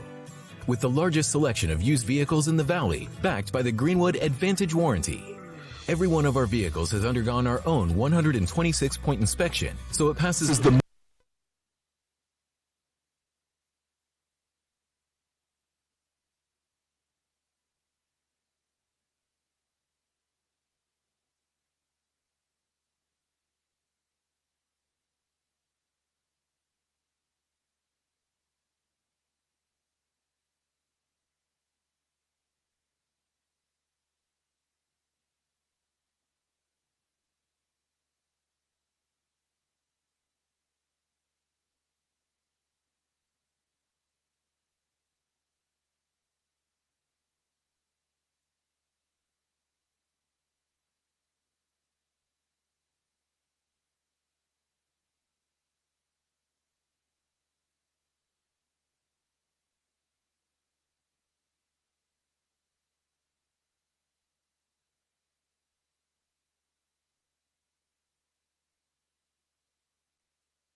WRS Wealth Advisors, the area's premier wealth and retirement specialists.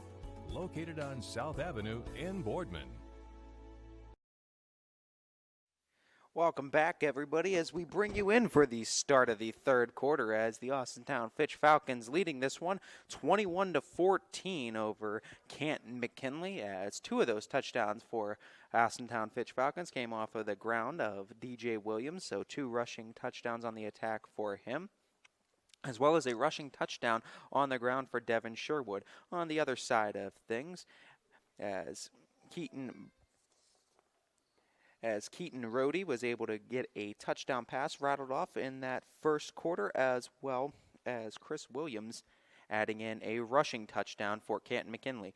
That's the difference in our game as the Falcons getting ready to open up with possession here in the start of the third quarter, as hauling that one in is Cam Smith. Cam Smith trying to get through the pressure of McKinley. He's going to be stopped up right around the 25-yard line, and that's where the Falcons will take over offensively to start this third quarter. As Canton McKinley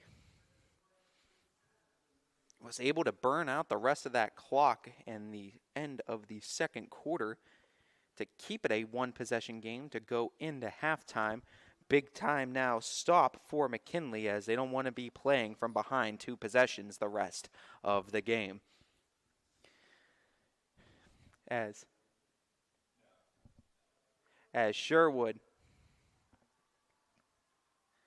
coming in out of the shotgun. Trips formation to his left, fakes the handout to Williams and rolls now to his right. He's just going to turn on the jets and go himself. Going to go inside of the run. He's still going, rolling off of guys. He's past the 50. Devin Sherwood with an impressive run to start here and gets a first down and much, much more as the Falcons, 2 plays into the drive, are already in Canton McKinley territory. As the Falcons, known for their quick strike ability on offense, part of what makes them so dangerous to go up against is that you feel like you need to compete, grind, and grit just to get points against them. And when you do, this is a team that can put points on you in a hurry if you're not careful on defense. Sending Tyler Evans into motion as he sets up now 3 wide out to the left. And taking in the snap is Sherwood. Sherwood, pocket collapses on him, and this time they're going to get him for a sack. And behind the 50, send him back on the opposite side of the field, back in McKinley territory, and the first sack of the game for the McKinley Bulldogs, and first sack, I believe, or second sack only on this season against Devin Sherwood. So the Austintown offensive line collapses on Sherwood that time. McKinley able to pick up a sack as now it is 2nd down and 17 for Sherwood. As a little dump-off screen pass to DJ Williams. Took him a second to get his hands on the ball. He got up to the 45, but won't get much more than that. As now going to need a lot of work to be done are the Falcons, as it's going to be 3rd down and long scenario. Losing a couple yards there was DJ Williams. Going to need to try to figure it out. 3rd and 19 now for Fitch. As Tyree Mitchell back out on the field for the Falcons. Lining up 3 receivers spread out wide to the left, as well as Tyree Mitchell on the left hip of Sherwood. Sherwood takes in the snap as he stays in the pocket. Going to get pressured now. They're going to try to block for him. Sherwood escaping, going to throw a pass. Almost threw a seed over the middle. That would have been a first down and more had DJ Williams been able to catch that. Nevertheless, a big 4th down now for the Falcons. They're going to have to punt this one away, and Canton McKinley comes out with a huge defensive stop to start this 3rd quarter. 9:57 to go in the 3rd as McKinley will be getting the ball back now. And the question is, with as successful as Amarian Williams was, if they are going to go back to Keaton or not going forward. As Rhodey, it is his turn due up next in possessions as far as the 2 and 2 that they've been doing here. As ready to boot it now are the Falcons, and getting a nice punt, fair catch. No fair catch called, actually. Just caught it there at the 25. Got him maybe another yard or 2 before being brought down. So the Canton McKinley Bulldogs will start on the 27-yard line now. As McKinley going to need to put together another successful drive against this Falcons team to get this game back to even, as the Falcons still cling to a 7-point advantage and looking for a big defensive stop now against McKinley, as McKinley was able to get their opportunity now. Let's see what they have in store.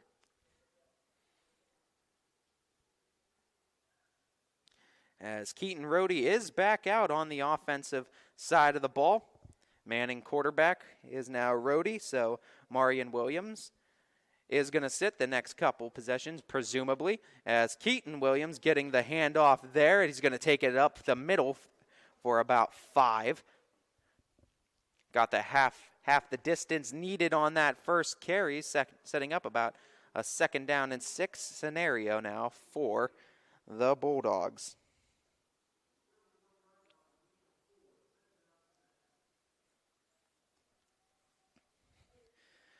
Second down and 6. 9 minutes, 15 seconds left in the 3rd. Taking the snap is Rhodey. Rhodey firing a seed and able to get a catch there, as there is a flag, though, on the play. Turning on the Jets, though. Going to need to get him out of bounds, and they are able to get him out of bounds just in time, as Trayshawn Foster able to come away with a big catch. But I believe this one's coming back, and yes, it is.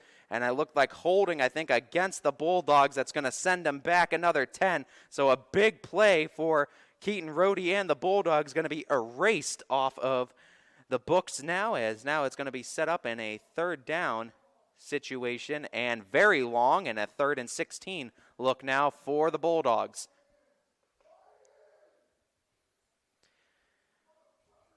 As now it's going to be 3rd and 11, on a 5-yard penalty, as it was a false start, as we get a correction on that. So a false start penalty brings them back 5 yards, not a holding penalty, as I originally presumed it was. It was a false start, so get the correction on that. 3rd and 11, not 3rd and 16. Nonetheless, though, it is a 3rd and long scenario for the Bulldogs.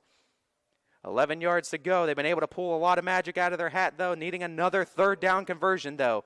As Keaton Rohde out of the shotgun, he's been operating in it now since he's come in for this possession, going for the catch. Oh my goodness, what a catch down the sideline by who else but number 5, Harold Fannin Jr., as the big man coming away with another big catch, doubled down the sideline, as Deshaun Vaughn and I believe Dan Evans III both on him.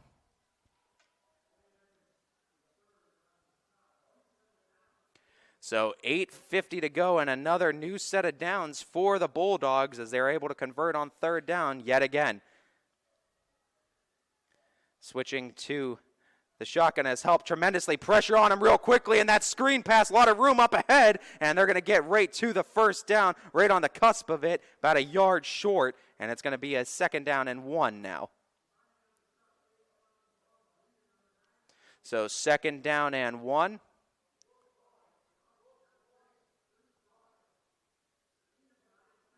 On the 35-yard line now. In Fitch territory is McKinley. As Rohde checking off on the sidelines, getting a call from his coach. Relaying that message to his O-line now and getting everybody all set.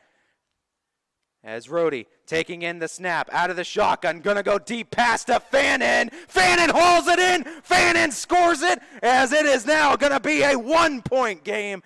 As boy, oh boy, he had the distance and he got the space and he did not miss it. Harold Fannin, big touchdown reception, and now that brings the game back within 1 point, pending an extra point, as Al-Assad 2 for 2 to this point, looking to make it 3 for 3 and tie this ball game up at 21 points apiece.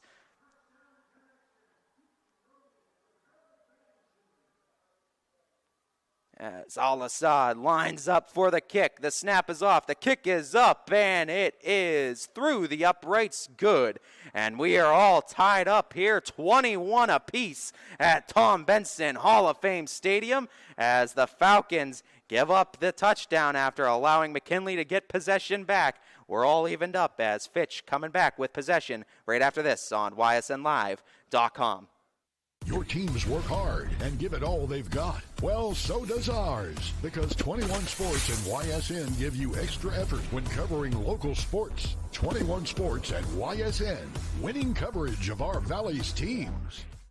Planning a project around your home or rental property? Trust the electrical service to the local experts with 62 years of serving the Mahoning Valley. Joe Dickey Electric is your local go-to source for responsive, reliable residential electrical work. From everyday maintenance and repairs to new installations, electrical upgrades, and safety inspections, no job is too big or too small. Call Joe Dickey Electric today, 800-549-3976, or visit DickeyElectric.com. That's DickeyElectric.com. Dealing with Medicare can be confusing and overwhelming. That's why here at Myers Family Insurance, we do our best to give you honest and caring answers to all of your questions. Family, like Medicare, isn't always perfect, but when you put others first, the results can be amazing.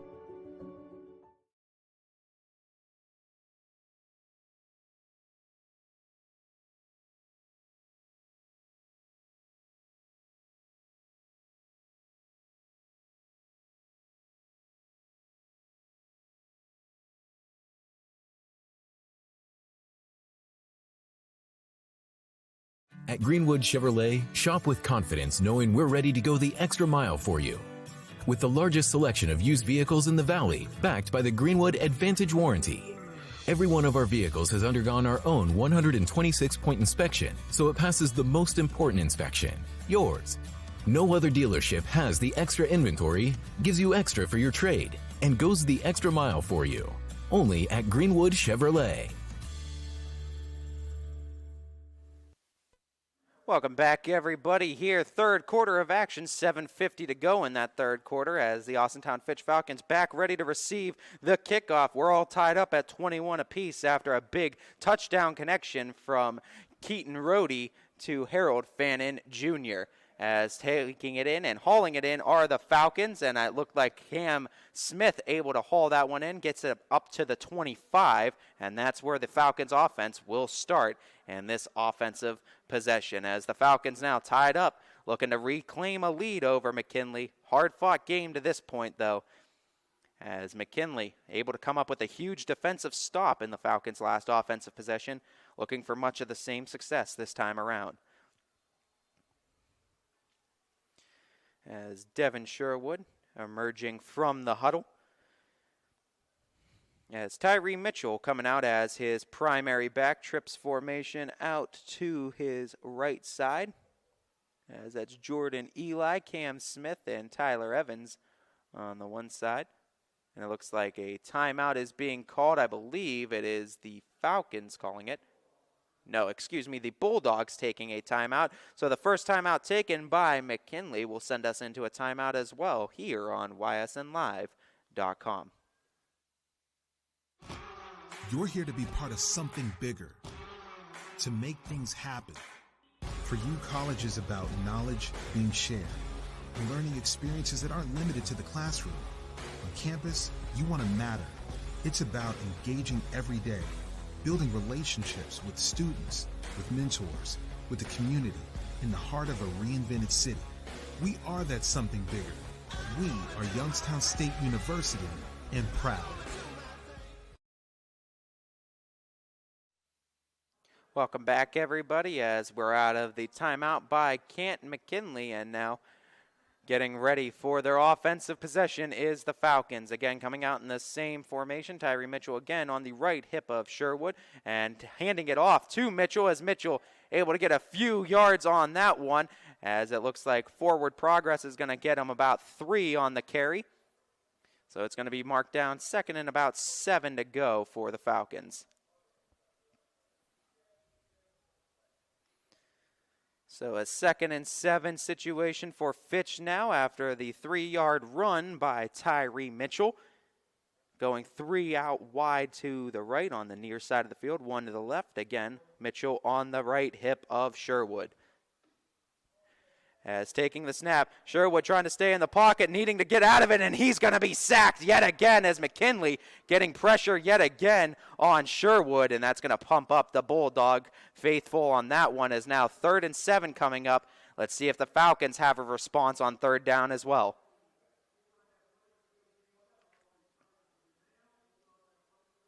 As a big 3rd down coming up now for the Falcons, as we could see a shift in this game if the Bulldogs are able to come away with a big stop. And taking it in, firing a seed, and that's going to be a 1st down catch and more. And Devin Sherwood with a quick strike ability again, grabbing a 1st down against McKinley, and that's going to be a heartbreaker for the Bulldogs, allowing a 3rd down conversion, and moving the chains now are the Falcons.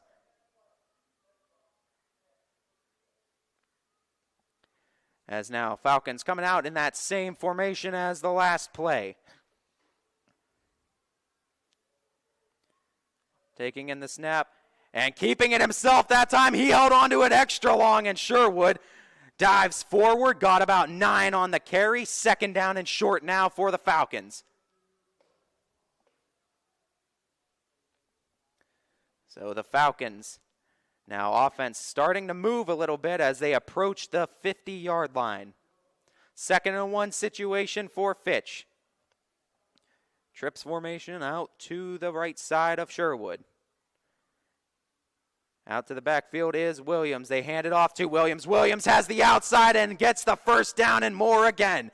And DJ Williams, every time they've given him that outside, he's made him pay, as he does it yet again with another solid run going to his left that time, getting the first down and more. 5:49 left in the third, and the Falcons now in Bulldog territory.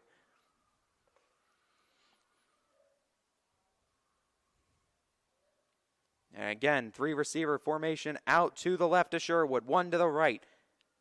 The handoff again, this time to Williams. Williams running to the outside, the other way, goes inside. Nice cut on the inside, got about half the yardage he needed on that carry. Bring it up to a 2nd and 5 as the Falcons now move within the 40-yard line now of the Bulldogs. As 2nd and 4, this brings up now for Fitch. Trying to reclaim the lead after Canton McKinley was able to tie it off that touchdown pass to Fannin. Getting it and going screen pass to the left to Tyler Evans, who's going to get a first down and more. And again, making the Bulldogs defense pay, and that goes right back to when you have the Falcons in a 3rd down, you need to capitalize on it, because if you start letting them convert on those 3rd downs, they're going to hurt you. As now McKinley quickly needing to readjust on defense as the Falcons are rapidly approaching the end zone now as they're on the edge of the red zone. And they hand it off this time. Tyree Mitchell, no, this time it keeps it is Sherwood. Sherwood got the first down and more. He got a move on him. He's got clear space to the end zone as Devin Sherwood again. 2nd rushing touchdown on the night for the Falcons quarterback as the Falcons have put up 4 rushing touchdowns. You think this team could pass? No, sir, they could run as well as 4 rushing touchdowns has reclaimed the lead for the Falcons, 27-21. And an extra point pending by Josiah Burney. He's 3 for 3 on the night.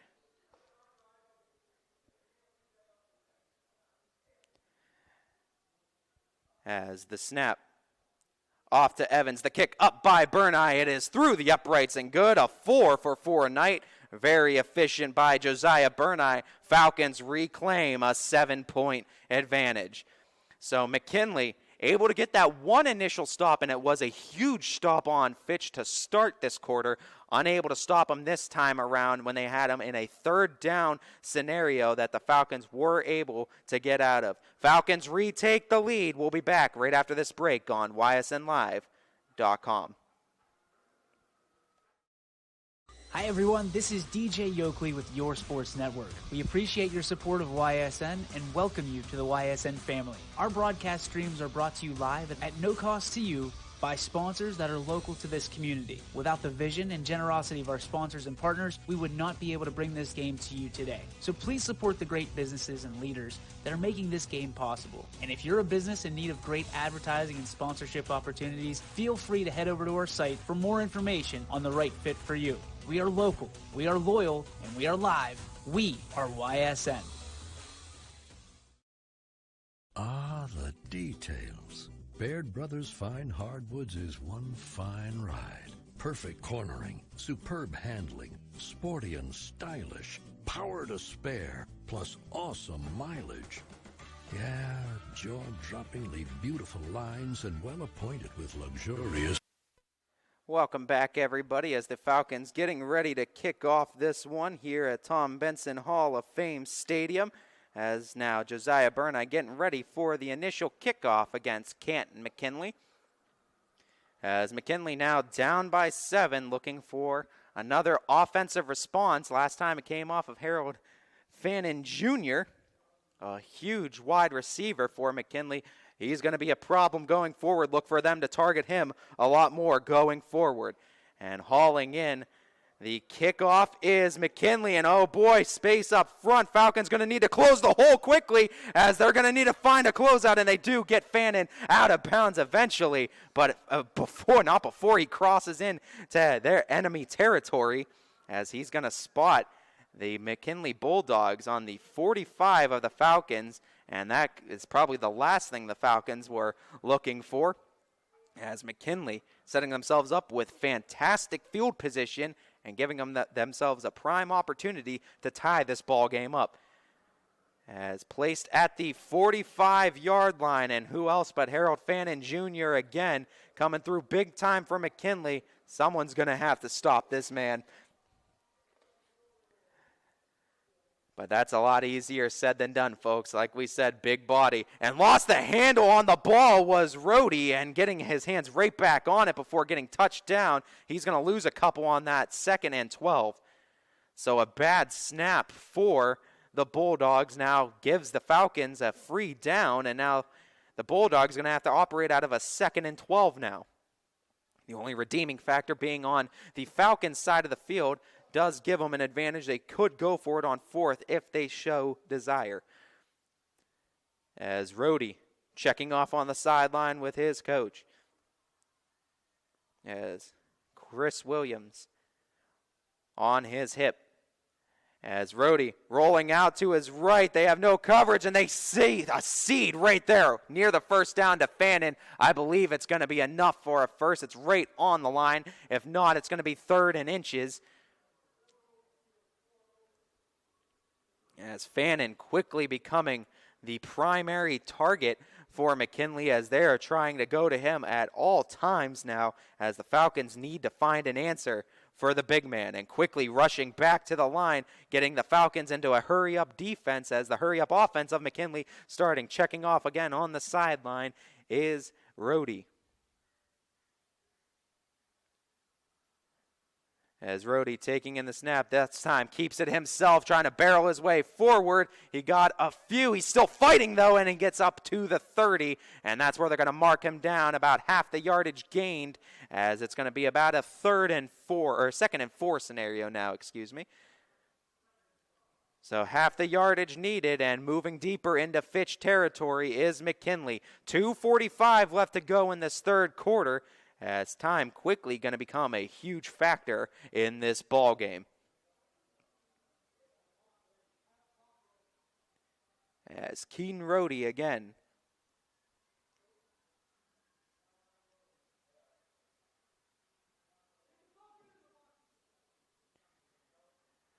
As Rhodey letting that play clock go all the way down to 3 seconds before handing it off to Williams. Williams right there, as he's going to be stopped, I believe, a little bit short of the first, unless they give him the spot. Let's see.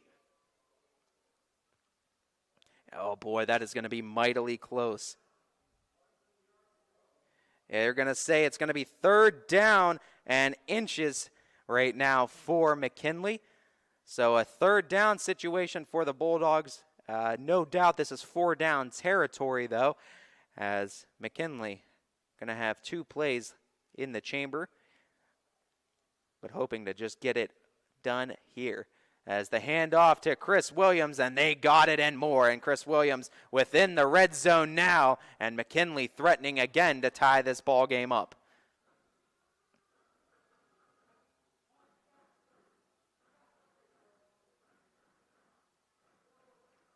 As Canton McKinley going to set up shop at that 19-yard line. Needing a score to bring this game back even, down by 7 to the Falcons. As Rhodey takes in the snap, goes right back to Williams. This time he was able to break a tackle, but right there with the reinforcements and a huge tackle. And that getting him behind the line. And I believe the name on that one, I think we got number 10 with the tackle, and Tyree Mitchell out of that outside linebacker position, and I believe that was Tyree Mitchell coming in with that second wave of tacklers, as Chris Williams was able to break that first one. And I don't know, if Mitchell was unable to get that tackle, you might be looking at 6 on the board right now for McKinley. Under a minute to go, though, 40 seconds and ticking, 15 left on the play clock. Taking their time is McKinley. They want to make this clock a factor where they have last possession in the game, you got to figure. But with 30 seconds on the play clock, 3 seconds and ticking on the play clock, and I believe a timeout is going to be called, and it's going to be on McKinley's side of things. No, excuse me, it's going to be, yes, it was on Canton McKinley. So 1 timeout remains for the Bulldogs, as we are wrapping up towards the end of our 3rd quarter. We'll be right out of this timeout live on ysnlive.com. The environment in the hospital can be very intense for a patient. Being able to put a smile on their face brightens up my day.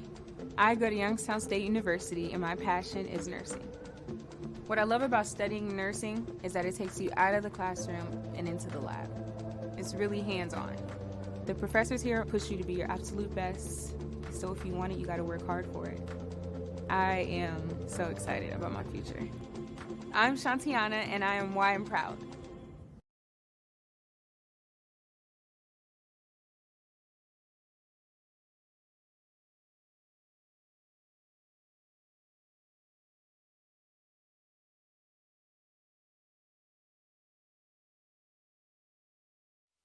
Welcome back, everybody. 24 seconds remain in this third quarter as we're bringing up a big 2nd down and 15 scenario for the Canton McKinley Bulldogs, trying to score and tie this game up at 28 apiece. Back now is Keaton Rohde, takes the snap, hands it off to Chris Williams. There's a flag on the play. Williams is going to get pay dirt for a touchdown, but let's see if this one's coming back. After the flag was thrown, we'll see who it's on.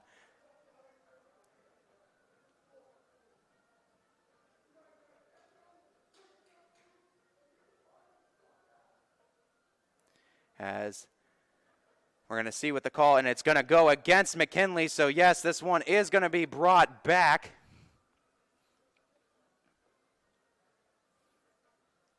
As Chris Williams had a touchdown on that outside edge run, and he got all the space he needed. But I believe a holding penalty now has backed McKinley up some additional yardage. Looks like they're going to be spotted now right around that 30.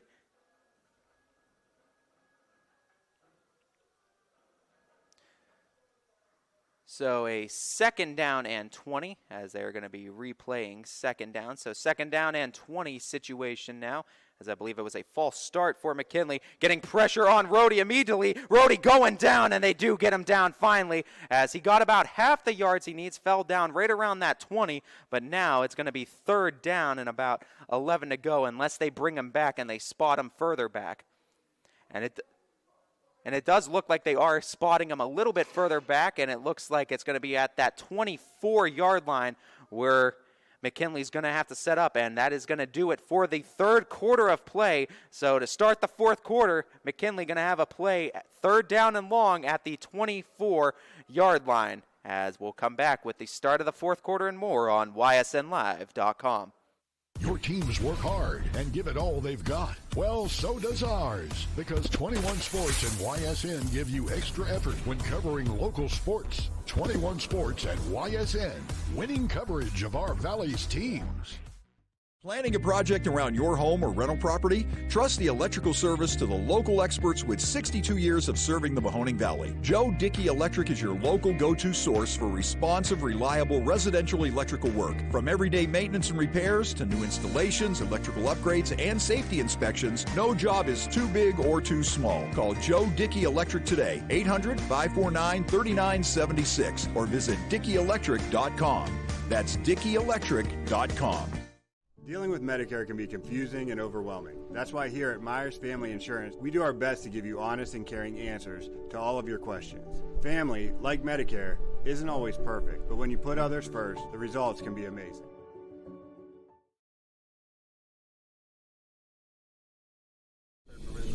We are there in your community. Small business owners. Welcome back, everybody, as we get ready for the start of the fourth quarter here on ysnlive.com. Big play coming up for Canton McKinley as Keaton Rohde, big 3rd down and 15 situation. Rohde back in the pocket, getting chased out, rolling out to his right, trying to find an edge, just throwing that one in there, and it's going to be incomplete. No flags, it looks like, on the play, so it's going to bring up now a 4th and 15 for the Bulldogs.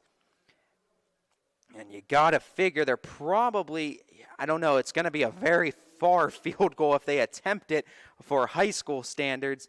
So you got to figure they have to either go for it. I mean, punting it away, they're kind of in that odd territory. So, yeah, going to go for it now. 4th and 15, needing a big play, as no harm, no foul, as if the Falcons take over, they're just taking over on the 24-yard line. So works just as effectively as a punt. As now, Keaton Rohde, 4-receiver set, going into motion now, as that was Colin Ruffin as Rhodey trying to break out. Falcons have him scouted. They tackle him at the 30-yard line as able to get a turnover on downs now is Fitch. DJ Williams responsible for the big tackle for the Falcons. And now Fitch will take over right around that 30-yard line, up by 7 with 11:45 to go in this ball game. As a huge defensive play for the Falcons now. But Canton McKinley has had their backs against the wall and has not allowed the Falcons to take more than a one-possession lead at any given time in this ballgame. Has been grinding it out tooth and nail the entire time with Fitch, and really got to give it up to this Canton McKinley team. They are really impressive, especially on offense, looking at guys like Harold Fannin Jr. They've become a problem. Fitch, though, did a good job in that last drive, not allowing him to become a X factor inside that red zone. And a quick dump off pass to Cam Smith, and Cam Smith just going to bulldoze his way forward as he gets a yard short of the first. As looks like where they're going to mark him might be inches, unless they might move the chains. Let's see where the spot is. They're spotting him right there, and I think they might move the change with that. And they are going to move the change. It is a first down for the Falcons now, setting up shop at the 41-yard line as they are now nearing midfield. As Devin Sherwood again trips formation on the near side of the field, single receiver out wide. And the handoff, Tyree Mitchell this time, and able to get any yards, and that is one thing Canton McKinley has been shutting down from the get-go, is those runs up the middle. Anytime the Falcons have had success, it's been on those runs outside, but up the middle is just not working with the size of Canton McKinley. So now clock going to become a huge factor going forward in a 2nd down and 10 scenario. 10:50 left in this ball game. Falcons up by 7, trying to move the chains yet again. And the handoff this time again to Tyree Mitchell. They go outside this time with it. And again, Canton McKinley having trouble keeping that under wraps. They do get him after he gets about half of the yardage needed. So Tyree Mitchell picks up about 5. And it's going to be a 3rd down and 5 scenario now for the Falcons. And a huge 3rd down coming up. If Canton McKinley is able to convert here, or able to stop the Falcons, likely you would expect a punt from Fitch. So it's huge for McKinley to try to get the ball back and not allow the Falcons to try to take a 2-possession lead this late in this ball game. Sherwood coming up, big play for both teams. Sherwood taking the snap, going to get Chase out, rolling out to his left. Sherwood elevates it, finds his man Evans, as Tyler Evans, a foot race to the end zone, and he's going to be stopped up just short. As he was able to get stopped up, it looked at the 2, maybe the 1, in between that area, but nevertheless, it's going to be 1st and goal now for the Falcons, as getting it to their main man, Tyler Evans, running down that near side sideline, and he was left wide open and nothing but green fields and green pastures ahead of him. But able to come down and run it down was McKinley, and that was a great job of stopping a touchdown and erasing a touchdown off of a board, giving their defense one more chance. Backs against the wall, though, as they're going to need to try to put up a wall of defense here on the 1-yard line are the Falcons. DJ Williams back as the halfback. Sherwood with the snap, hands it right off to Williams, and Williams has the hat trick. 3 rushing touchdowns on the night for DJ Williams, and that one the biggest one of all, as it puts the Falcons up 34-21 late in this ball game. As the extra point pending, 9:42 left, as you can now take a 2-touchdown lead on the McKinley Bulldogs here, as that was a fantastic play from Devin Sherwood. And a fantastic pass rattled off to Tyler Evans, as Josiah Burneye 4 for 4 on the night from extra point land. And it looked like an initial snap, and there's going to be a flag on the play for the jump, as it looked like McKinley jumped off. As, yep, it's going to move this extra point attempt even closer, it looks like. If they choose to do so, we'll have to see.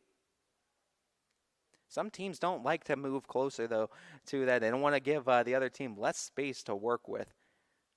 So we'll see what the Falcons elect to do. They might just decline the penalty and decide to re-kick here. And that might be what the Falcons are electing to do, it looks like, as not moving at all on the play.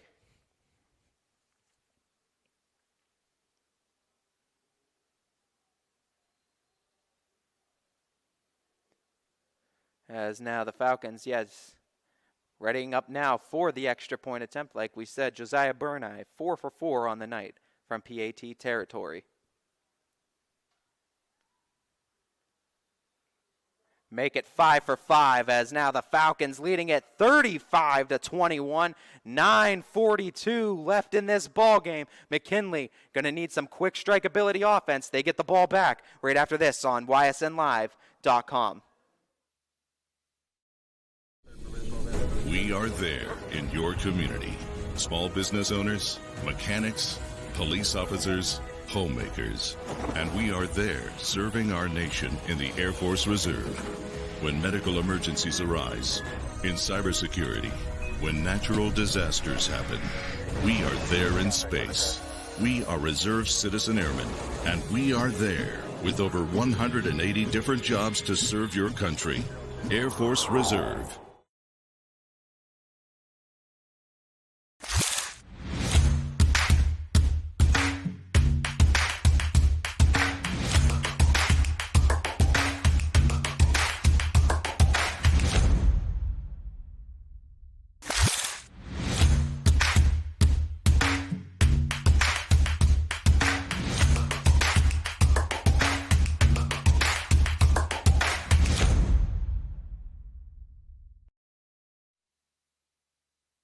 Welcome back, everybody, as we get ready here for the kickoff to Canton McKinley. 9:42 left in this fourth quarter of play. Austintown Fitch up 35-21 against the Bulldogs. So it's been a back and forth affair to this point, but the Falcons finally break away and get more than a one possession lead against McKinley. As McKinley's last lead happened in the first possession of the ball game, where Canton McKinley took a 7-0 lead on Fitch, but Fitch was able to take the lead on McKinley and hasn't looked back since that point, as it's been tied up a couple of times now, but the Bulldogs still have been unable to reclaim that lead since early on against the Falcons. And that opening kickoff is going to be hauled in right around the 30-yard line and tackled nicely right around the 30 is the McKinley Bulldogs, and that's where they're going to start up with offense, as now time going to be an issue, as they're going to need to get offensive drives quickly and efficiently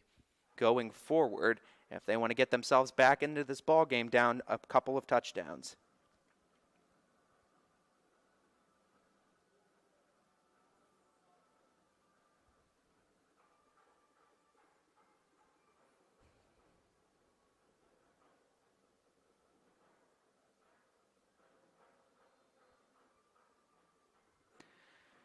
As Canton McKinley getting ready to start up on offense.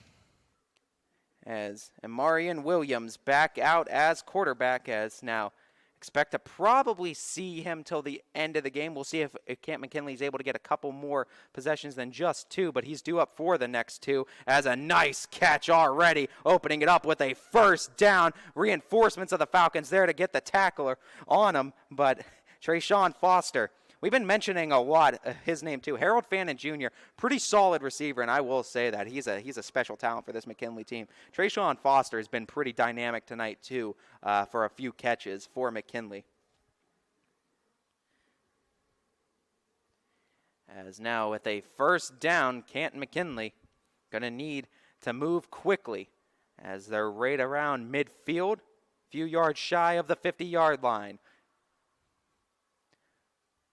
As Williams hauls in that pass, goes over the middle and fires a seed to Harold Fannin Jr. for a first down and more. Flag on the play, though. We'll see who it's on.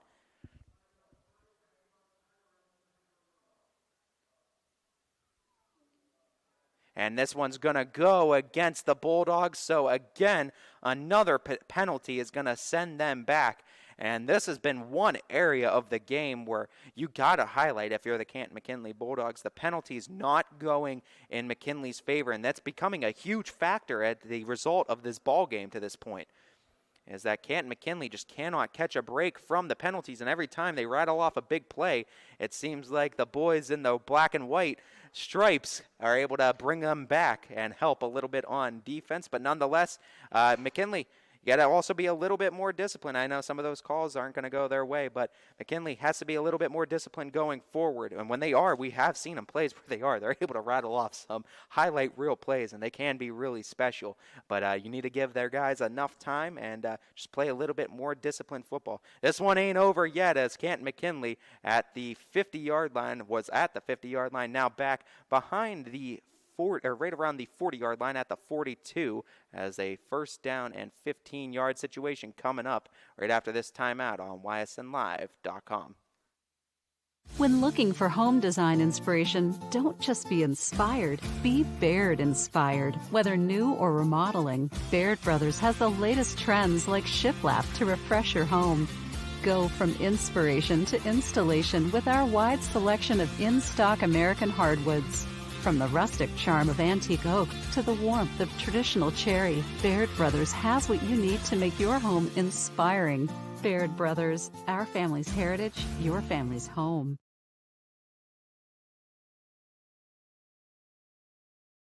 Every customer has a story, whether it's buying a car for the first time, helping them get approved, or finding the perfect car for their budget. I'm proud that people trust me with their story. I'm Tracy, and I'm ready to go the extra mile for you, only at Greenwood Chevrolet.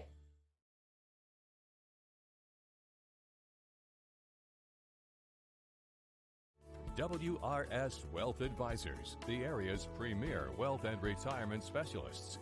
Located on South Avenue in Boardman.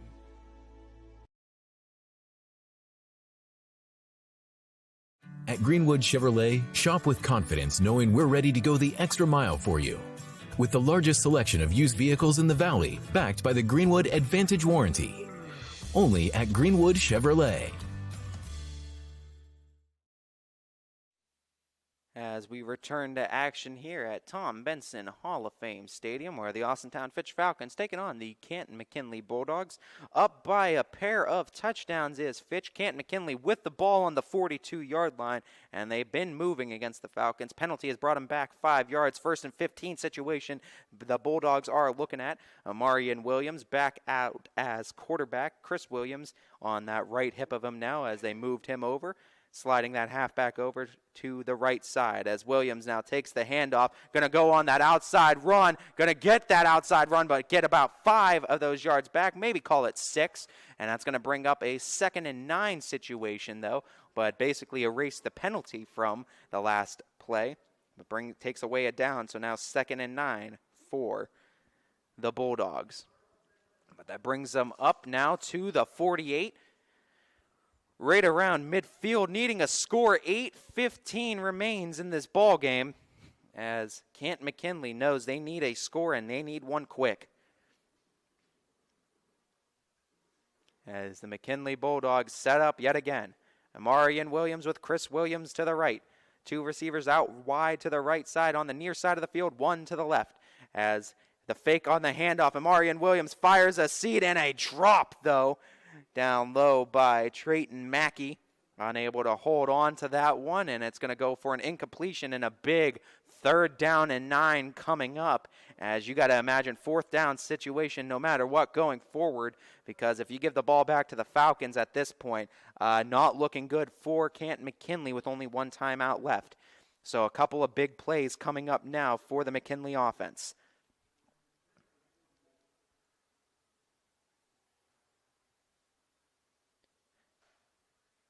As McKinley setting up, Amarian Williams takes the snap. 2-step drop, fires a screen pass to that near side of the field and able to get a few more yards on it. Knowing they only needed half, they did get half the yardage, but now pretty much for all intents and purposes, 7:30 left in the game, still a decent amount of time, so you don't want to say this play calls the game, but it is going to be a paradigm shift if the Falcons are able to stop the McKinley Bulldogs here, and you're going to be looking at a huge hole to try to climb out of if you're Canton McKinley, if you can't convert on this important 4th down and 5 situation. As setting up is McKinley. 3 receivers out to the left, 1 to the right. Hauling it in is Williams and holding on to it. What a catch and a first down catch. Oh my goodness. Magical hands down low. Who else? Harold Fannin Jr. hones in his David Tyree and is able to pull out magic hands with that catch, bobbling the catch at that 35, but saves the game for the time being for the Canton McKinley Bulldogs. Another highlight reel catch by Fannin Jr. Boy, oh boy, is he something special. As Amarian Williams takes the snap again, goes screen pass, this time to the opposite side, and that time it's been dropped. As Davion Winston, intended target, unable to come down with it. Now it's 2nd down and 10. Not a terrible situation, though, for McKinley as it stops the clock. 6:36 remains in this 4th quarter of play. Austintown Fitch up by 14. McKinley moving now in Falcon territory at the 35. 2nd down and 10 situation for the Bulldogs. As Amarian Williams comes back out of the shotgun set. 3 receivers out wide to his right, 1 to the left. As Chris Williams on his left hip. As taking it and trying to fire it over the middle, and nobody there to come down with it as an incompletion. As the one target I believe that was in the area was number 7, Trayshawn Foster. But now a 3rd down situation coming up.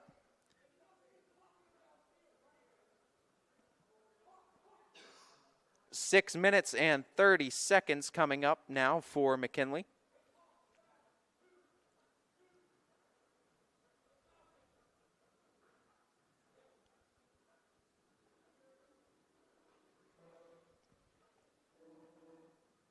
As I believe, they need to move the chains. I don't know if they ever did from the first time, but nevertheless, it looks like we got them set up at the 25-yard line now. 2nd and 10 situation to go for Canton McKinley.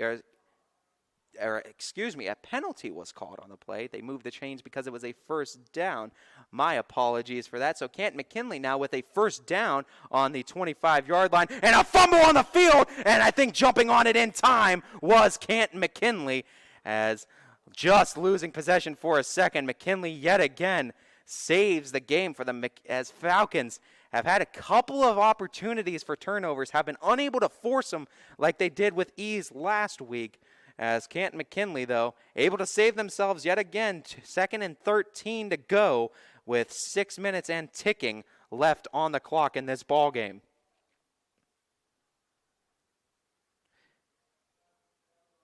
As Amarian Williams checking off on the sideline with his coaching staff now readies up. Out of the shotgun, takes that snap, fires a slant route over the middle and able to get the catch for half the yardage needed. I believe that was number 9, Colin Ruffin. No, excuse me, it was number 5, yet again, Harold Fannin Jr., as he is loading up the box score with catches, as I guarantee you, he's been a huge, huge part of this offense today when you look at the box score when everything's through and through. As now 3rd down and 3 to go. Inside the red zone is Canton McKinley. And 5 minutes remain on the clock of this ball game. Desperately needing a touchdown is McKinley. Clock is also becoming a factor. Amarian Williams hands it off to Chris Williams. Chris Williams has to try to change direction, unable to do so this time as the Falcons are able to stop him back, as a loss of 2 is going to bring up a 4th down and 5 from the 20-yard line for McKinley.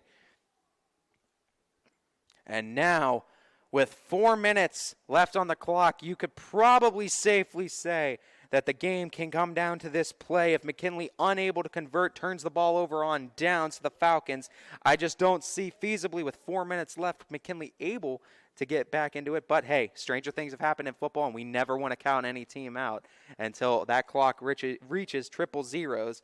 But for the time being, the Falcons sitting in a very good position against the Bulldogs. As the play clock down to 3 seconds, McKinley going to run out of time, and they're going to need to take a timeout just to save the play clock and save themselves a 5-yard penalty. That's the final timeout, and the final time McKinley can stop the clock, though, as they have now run out of timeouts. 4:09 remains in this ballgame. McKinley coming down to a play, 4th and 5 to go. We'll be back right after this on ysnlive.com. When looking for home design inspiration, don't just be inspired, be Baird inspired. Whether new or remodeling, Baird Brothers has the latest trends like shiplap to refresh your home. Go from inspiration to installation with our wide selection of in-stock American hardwoods. From the rustic charm of antique oak to the warmth of traditional cherry, Baird Brothers has what you need to make your home inspiring. Baird Brothers, our family's heritage, your family's home.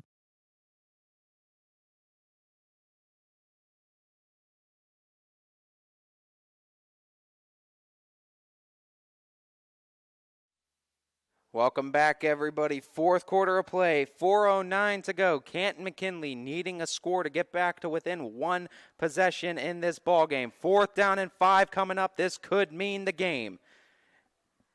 As checking off with his coaching staff. And Marion Williams. As Williams takes the snap, starts rolling out to his right, has an open man. Williams going to take it himself, weave inside and out, and he's going to get a huge first down on a big 4th down conversion for McKinley. And for the time being, keeps this one alive. A tick over 4 minutes to go in this ball game. As McKinley going to need to score and try to get the ball back rather quickly. Falcons, of course, with all 3 of their timeouts left.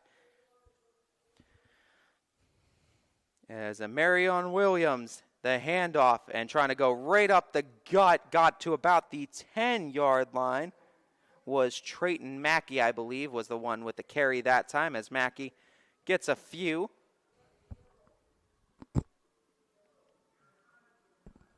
In a 2nd and 7 scenario now. As Williams takes the snap out of the shotgun. Going to get rolled out to his right, and again, a missed opportunity as an incompletion intended target was Colin Ruffin, unable to connect with his man on the near side of the field, right around that 2-yard line, so going to have to come up again with a 3rd and 7 situation. As just inside of the 3-yard line is the first down for the Canton McKinley Bulldogs. 3:15 remain in the game. As Marion Williams throws over to the side and able to catch it on the slant route. If that is a completion, we'll have to see. Looks like they're going to count it as that, and it looks like they're going to mark him near that first down marker. I think he's going to be about a yard short. So again, a 4th down situation coming up. Under 3 minutes to go, 2:53 remain in the ball game. As Canton McKinley, again, going to need to convert on 4th down.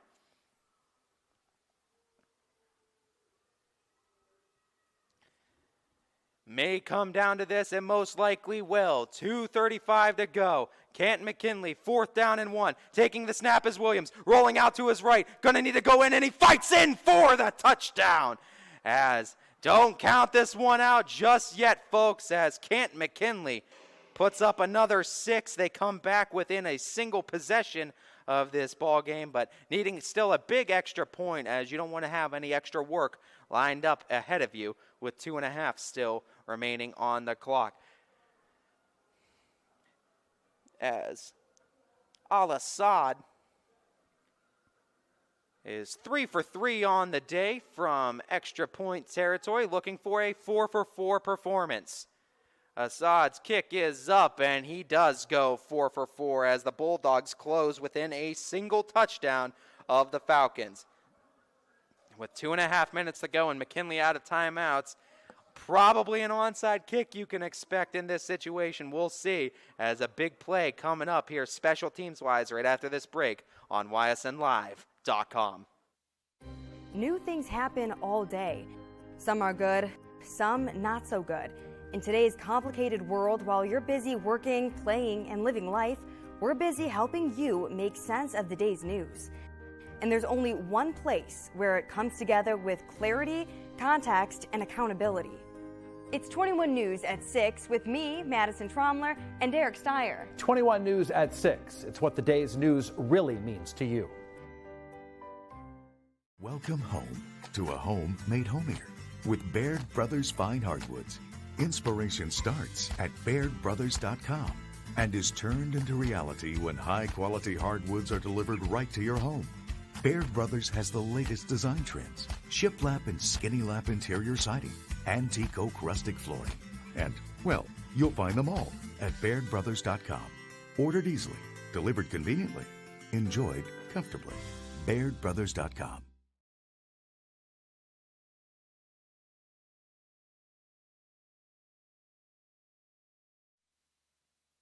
Welcome back, everybody. Here, 2 minutes and 30 seconds remain as the Canton-McKinley Bulldogs have closed the Falcons' lead to within a touchdown. Falcons set to receive the kickoff. Canton-McKinley needing to get the ball back, no timeouts, and just over 2 minutes to go, 2.5 to be exact.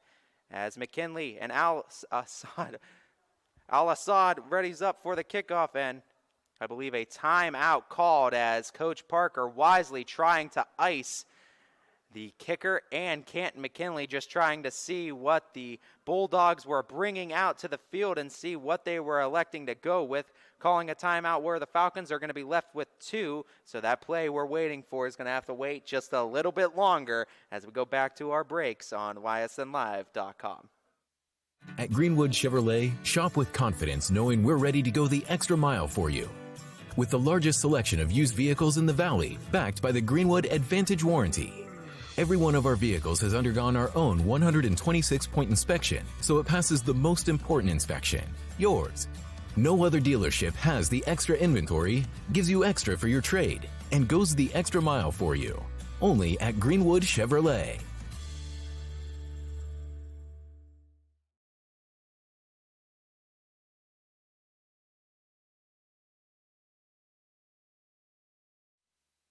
Welcome back, everybody. Here, 2 minutes and 30 seconds remain and an important kickoff coming up. Canton-McKinley needing the ball back, down by 7. Fitch is back to receive, and if they are able to get the ball back, most likely going to spell the end for McKinley and the Bulldogs. So now needing the ball back, likely to expect an onside kick here. We'll see what is to come as Al-Assad back to kick.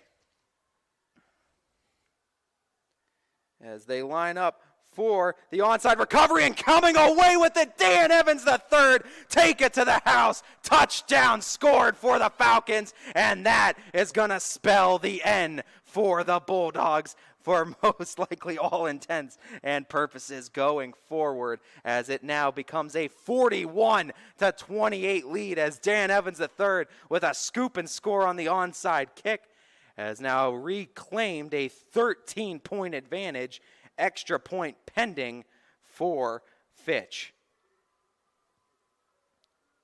As rain starting to pour down here on Tom Benson Hall of Fame Stadium, as just couldn't get out of it without getting a little bit wet here in Canton, Ohio, as trying to finish this one off. Josiah Burney, perfect from extra point territory this entire game, as he strokes it again and he puts another one through the uprights, and a 6-for-6 game for Josiah Burney from PAT land, as now the Falcons leading it by 14 yet again. And a 6-second scoop and score, 2:24 remain for McKinley. Now, for McKinley to get back into this one, and it's not impossible, but you're going to need a quick score. And if you're the Falcons, you're not allowing anything over your heads deep. You're going to try to just make them get as close as they can, and you're just trying to burn clock with McKinley being out of timeouts.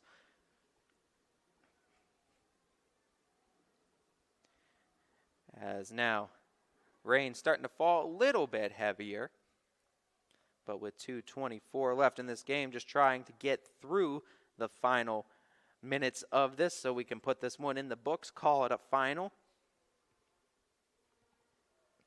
As now Josiah Burney and the Falcons out ready for the kickoff now, as Canton McKinley looking for a little magic on the special team side of things. They're going to need it here going forward, needing a couple of touchdowns with only 2:24 left on the clock.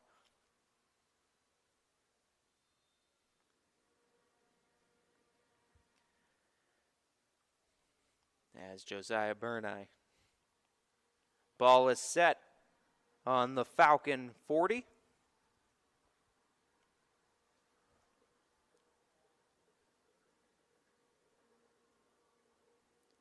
As the kick from Josiah Burney is up, hauled in right around the 30, and they're going to just take a knee right there. So McKinley going to open up on the 32-yard line. Only a tick comes off the clock, so 2:23 remains, and that's where McKinley will open up shop. As we will be back right after a real quick 30-second break. We thank our friends over at Joe Dickey Electric.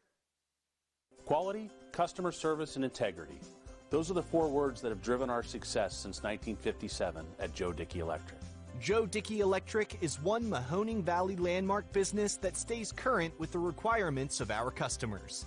Family owned and managed, we are an electrical contractor and energy solutions provider. Every member of our team adds to his or her skill set through ongoing training. Welcome back, everybody, as we get ready here for the start of another offensive possession for the Canton McKinley Bulldogs. And a first play goes to target was Trayshawn Foster, unable to come away with it as a few seconds burn off the clock. 2:19 remain, and it brings up 2nd down and 10 now for the Bulldogs.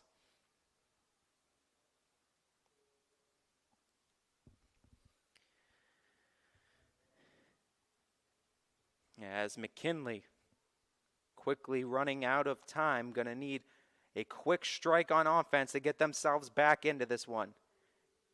As Keaton Rohde back out under center for the quarterback position for them, as that pass is incomplete. As another incompletion brings up a 3rd down situation, as they basically had to triple team Harold Fannin Jr. to stop him, as number 5 has been a problem all night. They were finally able to get the ball out of his hands that time. 2:15 remain, and 3rd and 10 now coming up for the Bulldogs.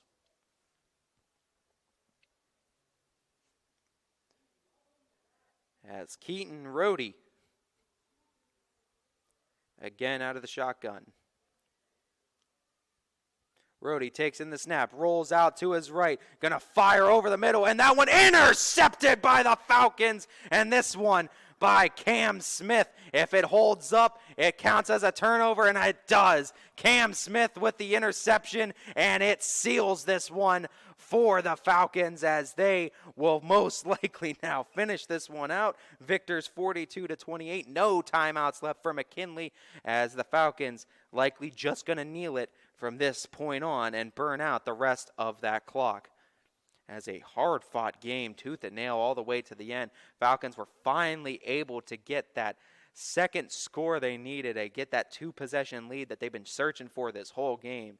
And when they finally did, they never looked back, as McKinley able to bring it back to within 1 score, but was never able to quite tie it again, since the Falcons were able to take that 2-possession lead. And it really all came down to just that opening coin toss, and the Falcons electing to kick away and receive it in the 3rd quarter set them up with a lot better situation and scenario going forward.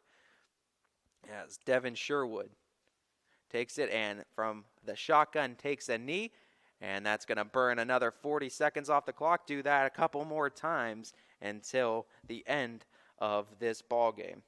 But no doubt what we saw from the Falcons today, as resilient as ever against a very good Canton McKinley offense, was able to contain Harold Fannin Jr. enough to not let him single-handedly beat him, though there was a couple of times where it seemed like Fannin was going to single-handedly beat the Falcons, but no, Falcons defense shored up, had some huge defensive plays, and just ending it there was a huge interception by Cam Smith to end this one for the Falcons. Minute 25 to go, likely just going to take another knee, as the play clock expiring, and taking the knee yet again are the Falcons, and another 40 seconds will run off the clock.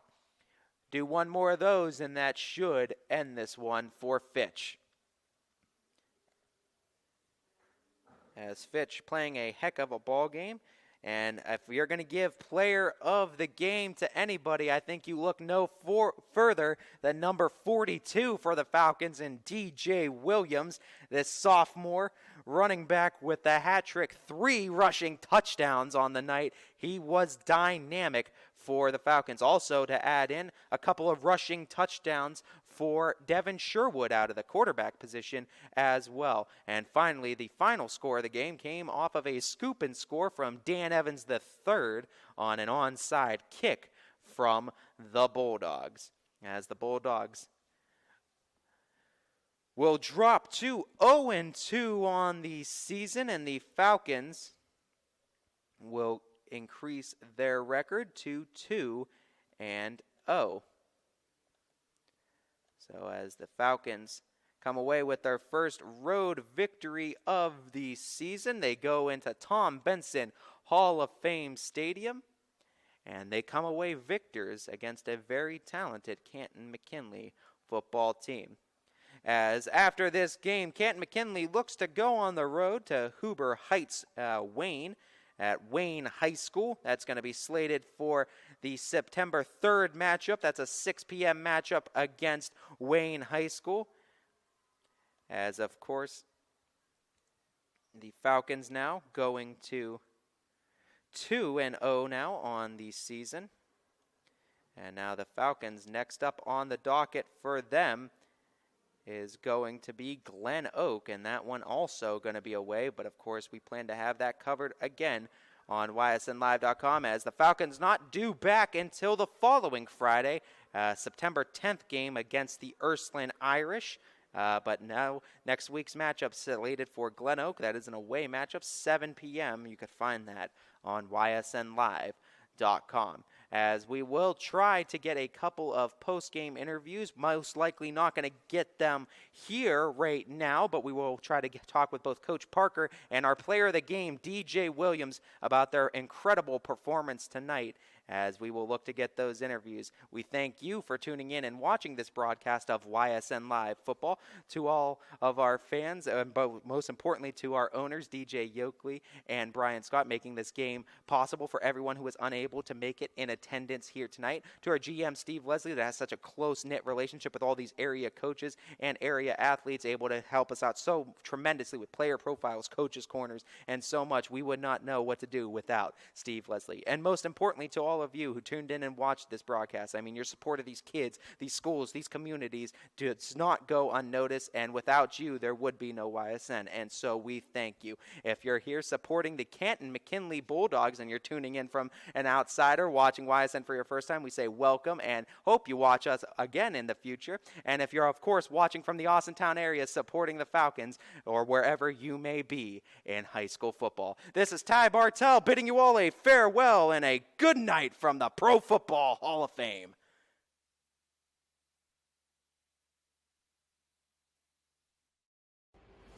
This broadcast stream is copyrighted by Yokley Scott Corporation, LLC. Any other use of this telecast, any pictures, descriptions, or accounts of the game without YSN's consent is prohibited.